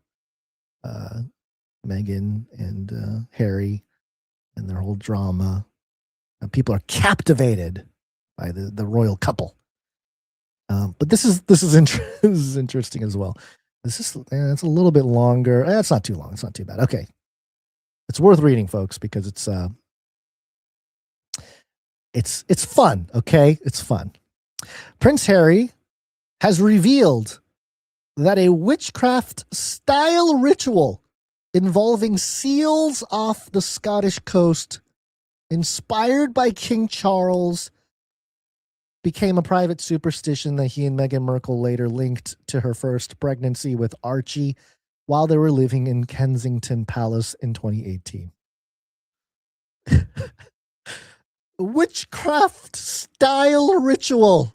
This girl must be practicing witchcraft. But I'm sorry, but what is witchcraft style ritual? Is it? I don't know. Is it not really witchcraft, but it's witchcraft style? I don't know. It's just kind of funny. All right, so it gets even wilder and weirder. The unusual story is tucked inside Harry's 2023 memoir, Spare, which traces the months after his May 2018 wedding to the former Suits actress. The newlyweds, then still firmly inside the royal fold, were staying with Charles at the castle of May in northern Scotland that summer, determined, as Harry puts it, to start a family without delay. Witchcraft style ritual and King Charles's Selkie folklore. Not selfie, Selkie. Okay. The news came after Harry described how a piece of Highland folklore, casually shared by his father, took an outsized meaning for him and Meghan. According to Spare, Charles told the couple local legends about Selkies, mythical Scottish mermaids, said to take the form of seals and cruise along the shoreline outside the castle. I'm picturing Prince Charles. You know, he loves his bees, but apparently he talks to seals because he thinks they're Scottish mermaids. Yeah, come on, guys. Come on. I wish we had more folklore from like Joe Biden. You know, Joe Biden it wasn't as, this is fun. Okay. I like this. I like that. I like the thought of Prince Charles and Harry sitting there and Prince Charles like, have you spoken to the Selkies? It's just like, who are the Selkies? The ancient mystical mermaids, the mermen who will give you a prophecy. Like, what are you talking about? Scottish mermaids, Harry recalled his father saying. Charles reportedly told them that the seals often swam within a stone's throw of where they were sitting and passed on a piece of advice that sounded only half serious. So when you see a seal, he said, you can never tell. Sing to it. They often sing back. At first, Harry admits he wrote the whole thing off as fairy tale. Yet, when he and Meghan later spotted seals near the coast, the couple decided to test the superstition rather than let it remain a quaint anecdote from Pa. Oh, man, what it was. Can you imagine being so wealthy and so famous and whatever that you got nothing better to do than to go test out a superstition? Oh, man. It is the kind of detail that in most royal memoirs would have been cut on page 1. Harry left it in, and it is not hard to see why. A source familiar with the royal family's Scottish traditions told OK, I think that's an outlet or a magazine or something, that what began as an amusing piece of folklore quickly became something Harry and Meghan treated as a personal good luck ritual. The insider added that the pair were, quote, eager to begin a family and were willing to embrace the romance and symbolism of the story, even if they knew it was little more than a superstition. Okay, so they decided to go with it, even though they were like, this is silly. In Spare, Harry is upfront about that urgency. We didn't want to wait. We wanted a family, yada, yada, yada. Okay, so when the seals appeared, the Selkie story morphed into something more than seaside nonsense. It's a shape-shifting merman. Or seal, I guess. How the Selkie superstition became tied to Meghan's pregnancy. Okay, gotta get to the meat. According to Harry's account, the seals allegedly only responded after Meghan joined in the singing, which seems to be the moment he stopped treating the story as pure fantasy. The way he tells it, the animals vocalized back, enough to make the couple lean into the weirdness. Harry then pushed the superstition further. A seal opera, he wrote of the scene. Calling it a silly superstition maybe. He admitted that he did not care and, quote, counted it a good omen. In what sounds like a fairly mad decision in retrospect, he stripped off, jumped into the freezing water, and swam towards the seals. The romance of the moment did not last long once reality intruded. Harry recalled that Charles's Australian chef was horrified when he found out what the prince had done and branded it, quote, a supremely bad idea. Good job, chef. That's a good chef right there. I'm going to jump into the ocean to go meet the seals. No, Harry. That is a supremely bad idea. The chef, Harry wrote, compared it unfavorably to, quote, diving heedlessly into the darkest water of the Okavango, and warned that this part of Scottish coast was teeming with killer whales. Singing to seals, the chef said, was effectively, quote, like calling them to their blood-soaked deaths. An insider quoted OK said the entire episode soon became one of those family stories that Harry and Meghan laughed about afterwards. Hey, just a joke, everybody.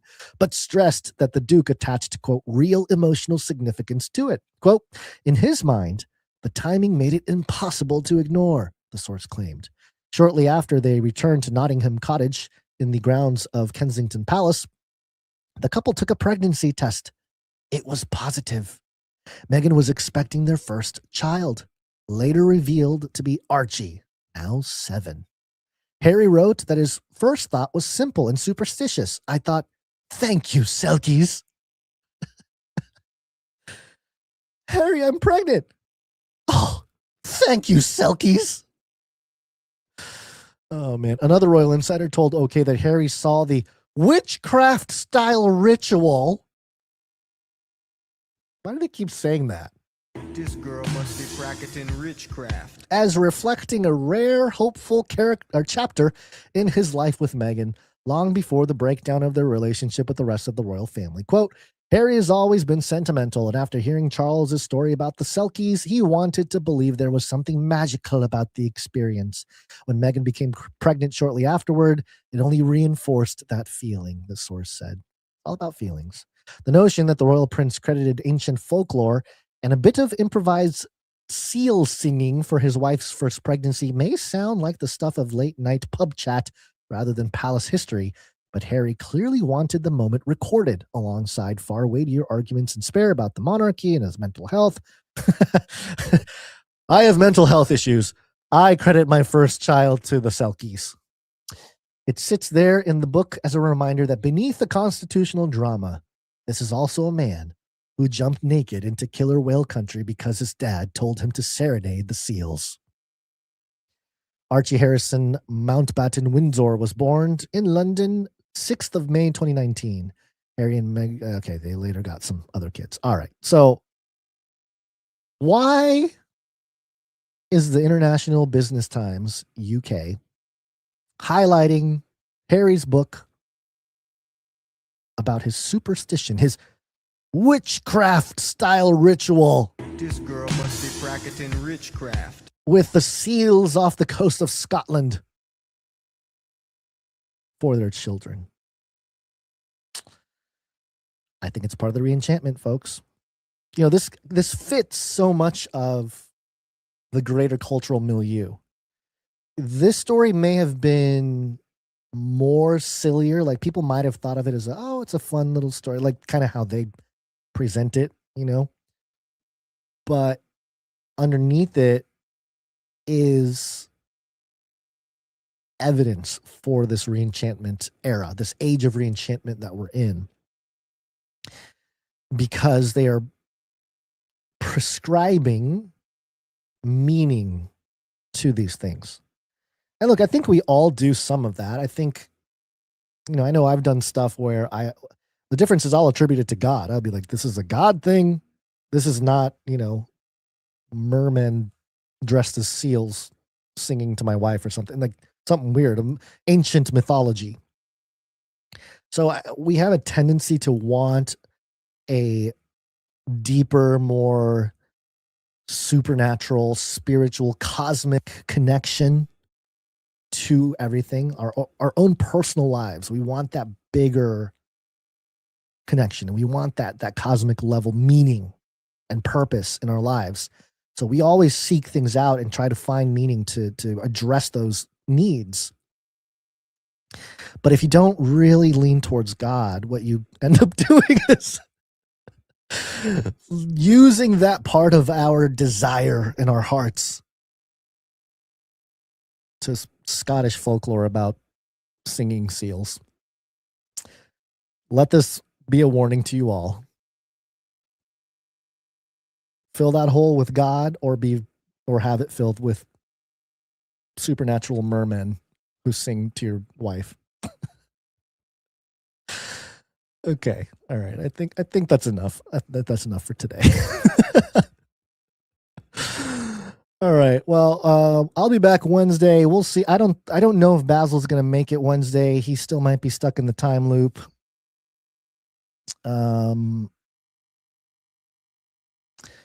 Let's see. Where are we looking at? What day would that be? The 24th. Oh, you know what? 24th on Wednesday is UFO Day. Well, that's fun. It's World UFO Day. 1947 Washington State sighting. So maybe we'll do something there. But either way, grateful for you being here. Thank you to all the producers who came in for this episode. You will properly be thanked. If not Wednesday, then for sure next Monday, which would be the 29th of June. We're almost halfway through the year, folks. We just had the summer solstice. Man, 2026 is flying by. It still feels weird to say 2026. I think it's just part of getting old. But man, things are just flying. Things are flying. Time is moving. And I'd appreciate the ongoing support, but really the prayers, you guys, it's just so important. And I appreciate, and my family appreciates so much. And Basil appreciates. All of you have been praying for us and, supporting us in all the different ways you can support us. Whether that be with your time, talent, or treasure. So, we don't take it for granted. We really do appreciate it. And we couldn't do this if it wasn't for you guys. And what you guys do for us, to us, is a validation that God wants us to keep doing this. So if it's on your heart to support the show with your time, talent, treasure, please consider doing so. You can go to canarycry.support to learn everything about it.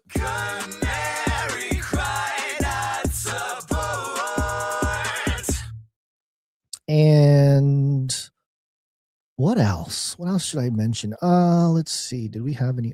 I don't think we had any new arts. I will double check just now, though, on the fly to make sure. Actually, we did. Okay, hold on. We got a couple here. Let's see. Let's see what we got. Oh, this is great. Okay, I have to do this one. It's on point. All right, let me do a couple of these. This is fantastic. All right, first one here. We got a piece here from. Hold on, let me get this all settled here. Doing this on the fly. On the fly. It's always good. Flies are gross, by the way. Disgusting little creatures. Okay. We have first off a piece from Jolmes. Jolmes gave us this really interesting piece last week, but this week he's got something more. This is great. I think Basil would enjoy this one too. He has a note here. Some fart work. Gouache. This was hard. Okay. All right. Okay.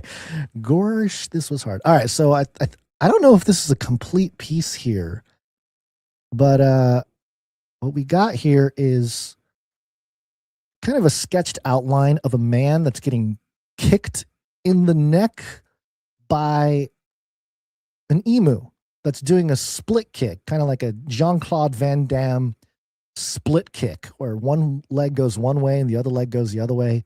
I don't know what that is above there. There's like a little swath of paint above it. I don't know what that is. But the only thing that's colored here is the emu. He's got red eyes and the long neck there. And he's kicking, and the individual, the man or woman, I don't know, this person getting kicked, it's just the outline. He has no body yet. I don't know if he didn't finish the piece of art or if it's just supposed to be that, he was kicked so hard by the emu that his soul left his body and all that was left was his shell. And speaking of shell, there's a soccer ball to the right with a little arrow pointed to it that says egg. So maybe, I don't know, this is a World Cup reference. I don't know what's going on here, Jones. Some artsy fartsy artwork, as he call it, some fart work. Great job. This is great. I'm liking this style, Jones. So keep it up with this kind of, I I don't know, open space. It's got a tan background. It's got its own sort of esotericism going on. But I like it. I like the vibe. I like the toes. I like the the emu toes. And I like this action shot here. So yeah, you got the emu kicking an outline of a person down to the ground because maybe they were trying to get to the egg, which is actually a soccer ball. So maybe this is a soccer match, or maybe the emu thought the soccer ball was the egg that's cracked or something. I don't know what's going on. But thank you, Jones. Appreciate it. Another fantastic piece of art. Keep those coming. We'll feature them in the email for the next episode.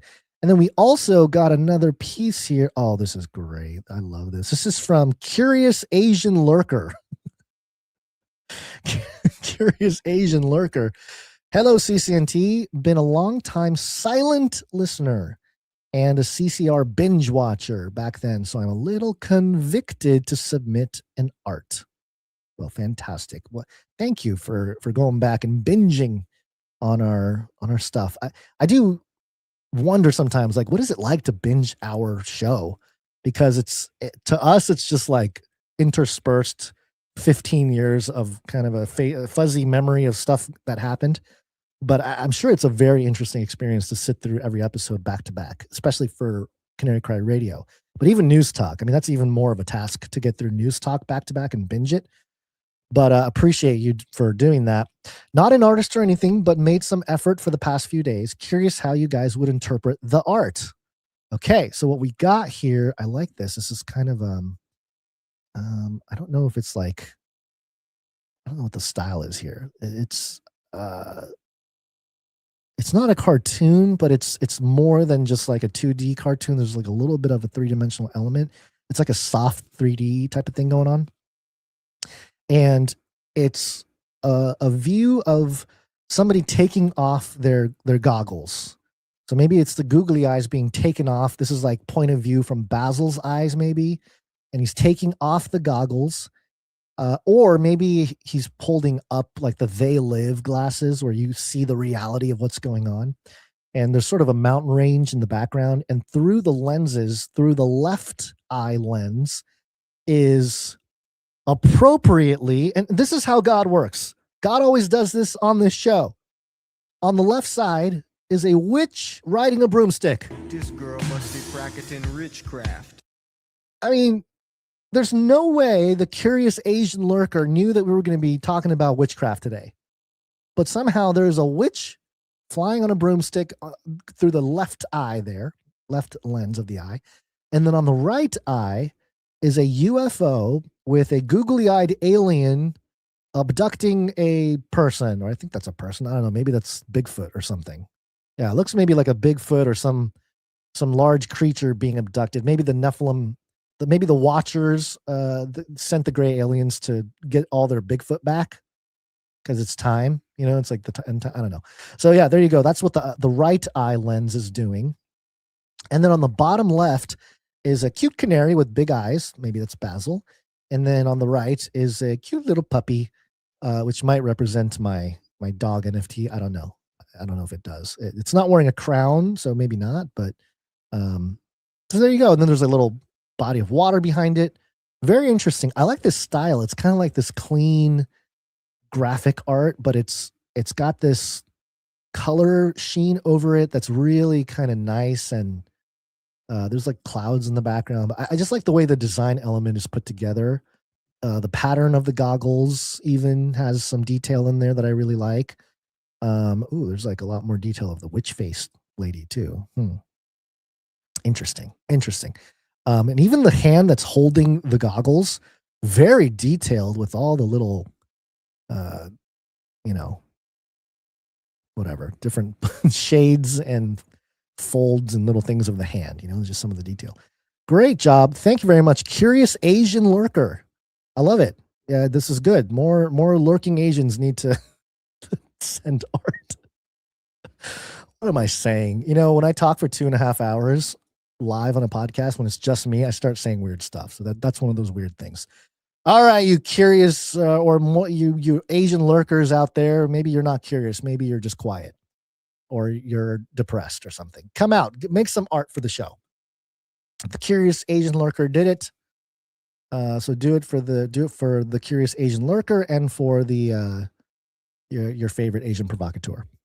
All right, thank you very much for the art. Fantastic work, and we want to see him coming. So keep doing it. canarycry.art. You can send it there. You can also email it to us if that fails. Usually that should work, but if you're sending a massive file, it might fail. So you can definitely email it to us if that's the case. Let's see what else we got. All right, financial people we will thank on a later time, but we appreciate all of you, whether you're here with the supply drop or doing little amounts or whatever it is. We appreciate all of you. People doing talent. Well, we just did that. What about some time? Timestamp, it's hard work. Timestamp. All right, the timestamp. I believe it is Jade Bouncerson who has been doing the timestamps. Thank you, Jade Bouncerson, for doing episode number 950. You know, we're 49 episodes away, or 48, I guess. Or 48 episodes away from episode 1000 of Canary Cry News Talk. Wow.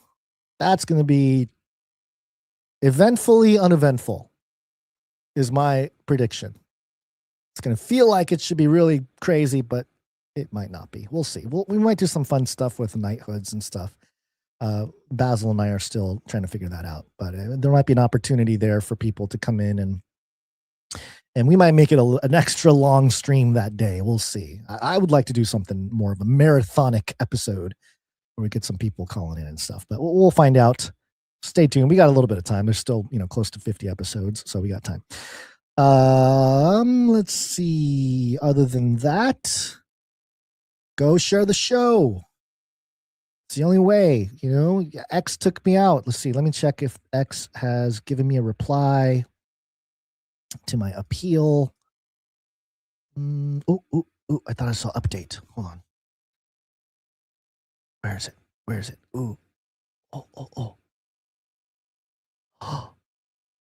What? Okay, hold on. All right, I'm going to share this publicly because it's happening right now. Breaking! Hold on, let me get the breaking news here. Let's get the breaking here. Yeah. I have gotten a response from X after my appeal. Here's what it says. We have reviewed your appeal request for account @FaceLikeTheSun. Our support team has determined that a violation of our rules did take place, specifically violating our rules against inauthentic behaviors. I read through all of it. I don't think I have violated any inauthentic behavior. Like the stuff that's in there, it's like there's 100% certainty I did not violate those rules. We considered the additional information provided and decided an overturn of our original decision is not warranted in this case. Therefore, we will not overturn our decision to lock your account. In order to restore account functionality, you can resolve the violations by logging into your account and completing the on-screen instructions. Okay, so I'm going to have to go through I have to go through camp, guys. I got to go through the internment camp. Or whatever they're called. No, not internment camp. But what are those things called where they have to reprogram your brain? Great. So all I got to do is answer some questions. I won't do it again. I promise. I won't. Elon, I promise I won't do it again. Sorry, is that offensive? I don't know. Okay, let me see here. Managing account. I don't have to do this live. I'm just kind of taking a peek at the help center for X and seeing what the situation is here. All right, you know what? I'll figure it out later. I'm not going to figure it out right now. Account is still suspended. Great. Thank you for letting me know. Okay. Yeah. All right. It's not looking good, folks. It's not looking good. Apparently, I'm re-education camp. Thank you, chat. I appreciate it. Yeah, re-education camp. I love Elon. We love Elon. Elon number one. Elon going to take me to space. I want to be on moon with Elon. He will save humanity. All he has to do, give me 0.001% of his wealth. Okay. Yep. All right. I don't know what this on-screen instructions are because I just logged into my account and it's the same thing. Your account is suspended and locked. Describe the problem. That's what I did. I described the problem. You guys locked me out. All right. Yeah, we'll see. We'll see what happens. Keep praying for me with that. You know, it's too bad too because I just got it. I got the account monetized, and you know, I'll tell you what, folks. You get 1 million impressions on a post on X a couple times, you'll definitely make like $50. I promise. It's like the best $50 you'll ever make. Is trolling on X and having your post go viral, getting 1 million impressions might pay for half a tank of gas or something, you know? So keep it going, folks. Keep it going. Keep pushing. Hey, look, I'm used to this. I'm built for this. You're not going to hold down the Gons account. You're not going to hold down Face Like the Sun. You know, I will tell you this, folks. I'm already operating separately on X. There is another account that I run on X, completely separated from all the stuff I talk about here, and I did that on purpose. But so it's not like I'm not going to be on X, but it'll be under this other account. Go look for it if you know how to look for things. But yeah, it's too bad, man. It's too bad. It's too bad that they are thinking that I violated inauthentic behaviors. When there's accounts that are like using bots and stuff to reply and do that kind of thing. So free speech on X, everybody. Well done. Well done. Appreciate all of you. God bless you. Stay watchful and share the show. Share with friends, family. Do that because clearly X is not going to help us. Elon's not going to help me. YouTube's not going to help us. But which, by the way, YouTube, again, massive unsubscribes on the Face Like the Sun YouTube account. I had a huge wave of subscribers about a month ago. And then like clockwork, they just unsubscribed like, 200, 300, 400 people all at once. All of a sudden, to even it all out, keep us in the tiny box or whatever. So, you know how it goes, folks. They're not going to let us go out there and get really big because number one, we don't want to. And number two, it would be bad because we preach the gospel around here and they want the gospel shared under their particular ways, not free thinking ways. So go tell a friend, go tell a family member, even go tell a pet. All you got to do is walk right up to him, grab him by the cage, and shake him. The end of the world occurred pretty much as we had predicted. I want to shake things up, stir up some controversy, rattle a few cages. Hey, stop that! You'll never silence me. I'm the last angry man, a crusader for the little guy. Leave the bird alone. Never. Rattle a few cages. Rattle a few cages. Human race will have every opportunity to improve. And if they don't? Ask Noah. Just ask Noah. Any last words, Basil? Nothing? Let's see. Let me see what kind of Basil ISOs we got. Let me see. Gotta get that hype, bro. Oh my gosh. How prophetic is that? How prophetic. Gotta get that hype, bro. My brain itches. All right. Thank you, Basil, for your support. Appreciate it. Gotta get that hype, bro. Interesting. Okay. All right. We'll see you guys Wednesday. God bless you. Remember to think outside the cage.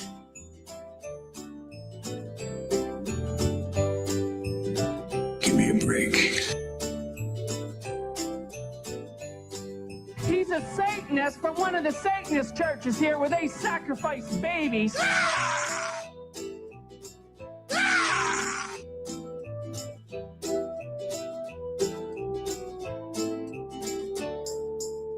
Remember, reality is an illusion. The universe is a hologram. Buy gold. Buy! Cosmos, children in the space lane. I'm an adult in a spaceship. Supersonic space lane screamed to life and the vehicle swooped upward. On board, the passengers experienced a 3 Gs of force from the burst of extreme acceleration and watched the blue sky fade into space. In the back have been cleared to unstrap. Oh, yeah. In the back have been cleared to unstrap. Yes, do it, Richard. Do it, Jeff. Do it for humanity. To all you kids down there, I was once a child with a dream. Now I'm an adult in a spaceship. He can accomplish it.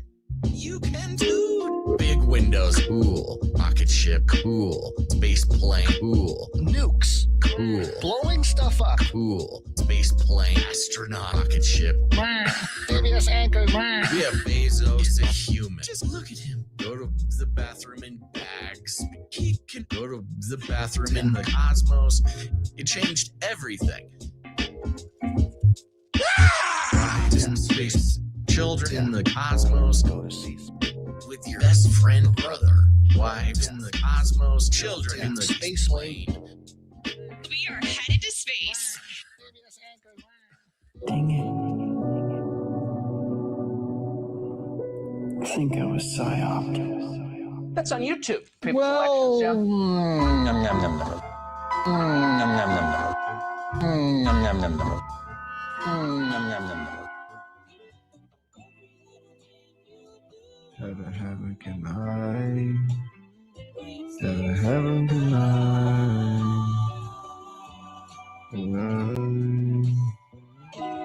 Tell me how you see it. Show me how to big thing. Cause I don't like what I'm seeing. Guess I'm outside of your beacon. Steady, steady, but I'm sinking. Up to heaven, up to singing. Heaven, heaven can I? Heaven, heaven can I? Now available. Can I explain what you see? Cause I'm in pretty season. All this pain I've been reaping. No free falling. Heaven, heaven can I? Heaven, heaven can I? Can I explain what you see? I've been acting sort of feverish. These actions are the reason. So can you tell me how to preach this? Thank you, tell me that you see it. Heaven, heaven can I? Heaven, heaven can I?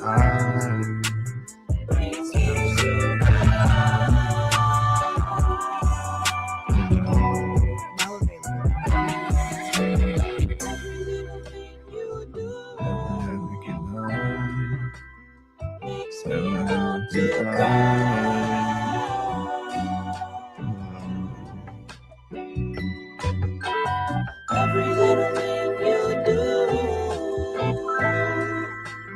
brings tears to my eyes.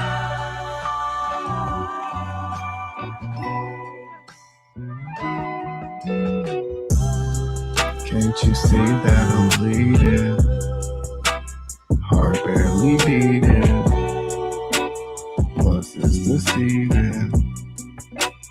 Lungs ain't receiving. Down on my knees and with you I'm pleading. Save me from me and now available. All my excuses. You said you'd excuse it, but I still feel ruthless. Walking around clueless.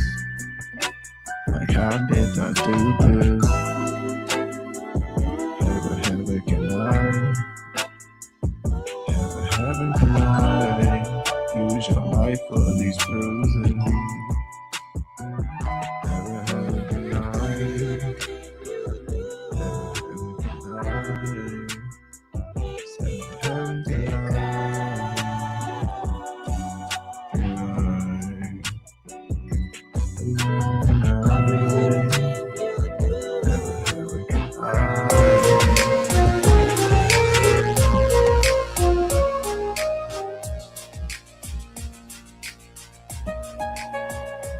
taking.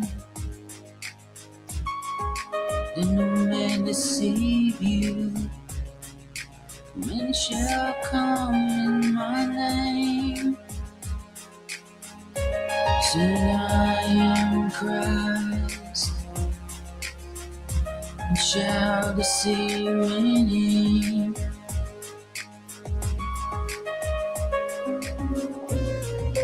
He shall hear of wars and rumors of wars. See that you be not troubled, for all these things must come to pass, but the end is not yet. Nation shall rise against nation, a kingdom against kingdom. And there shall be famines and pestilences and earthquakes in diverse places. And ye shall hear of wars and rumors of wars. See that you be not troubled, for all these things must come to pass, but the end is not yet.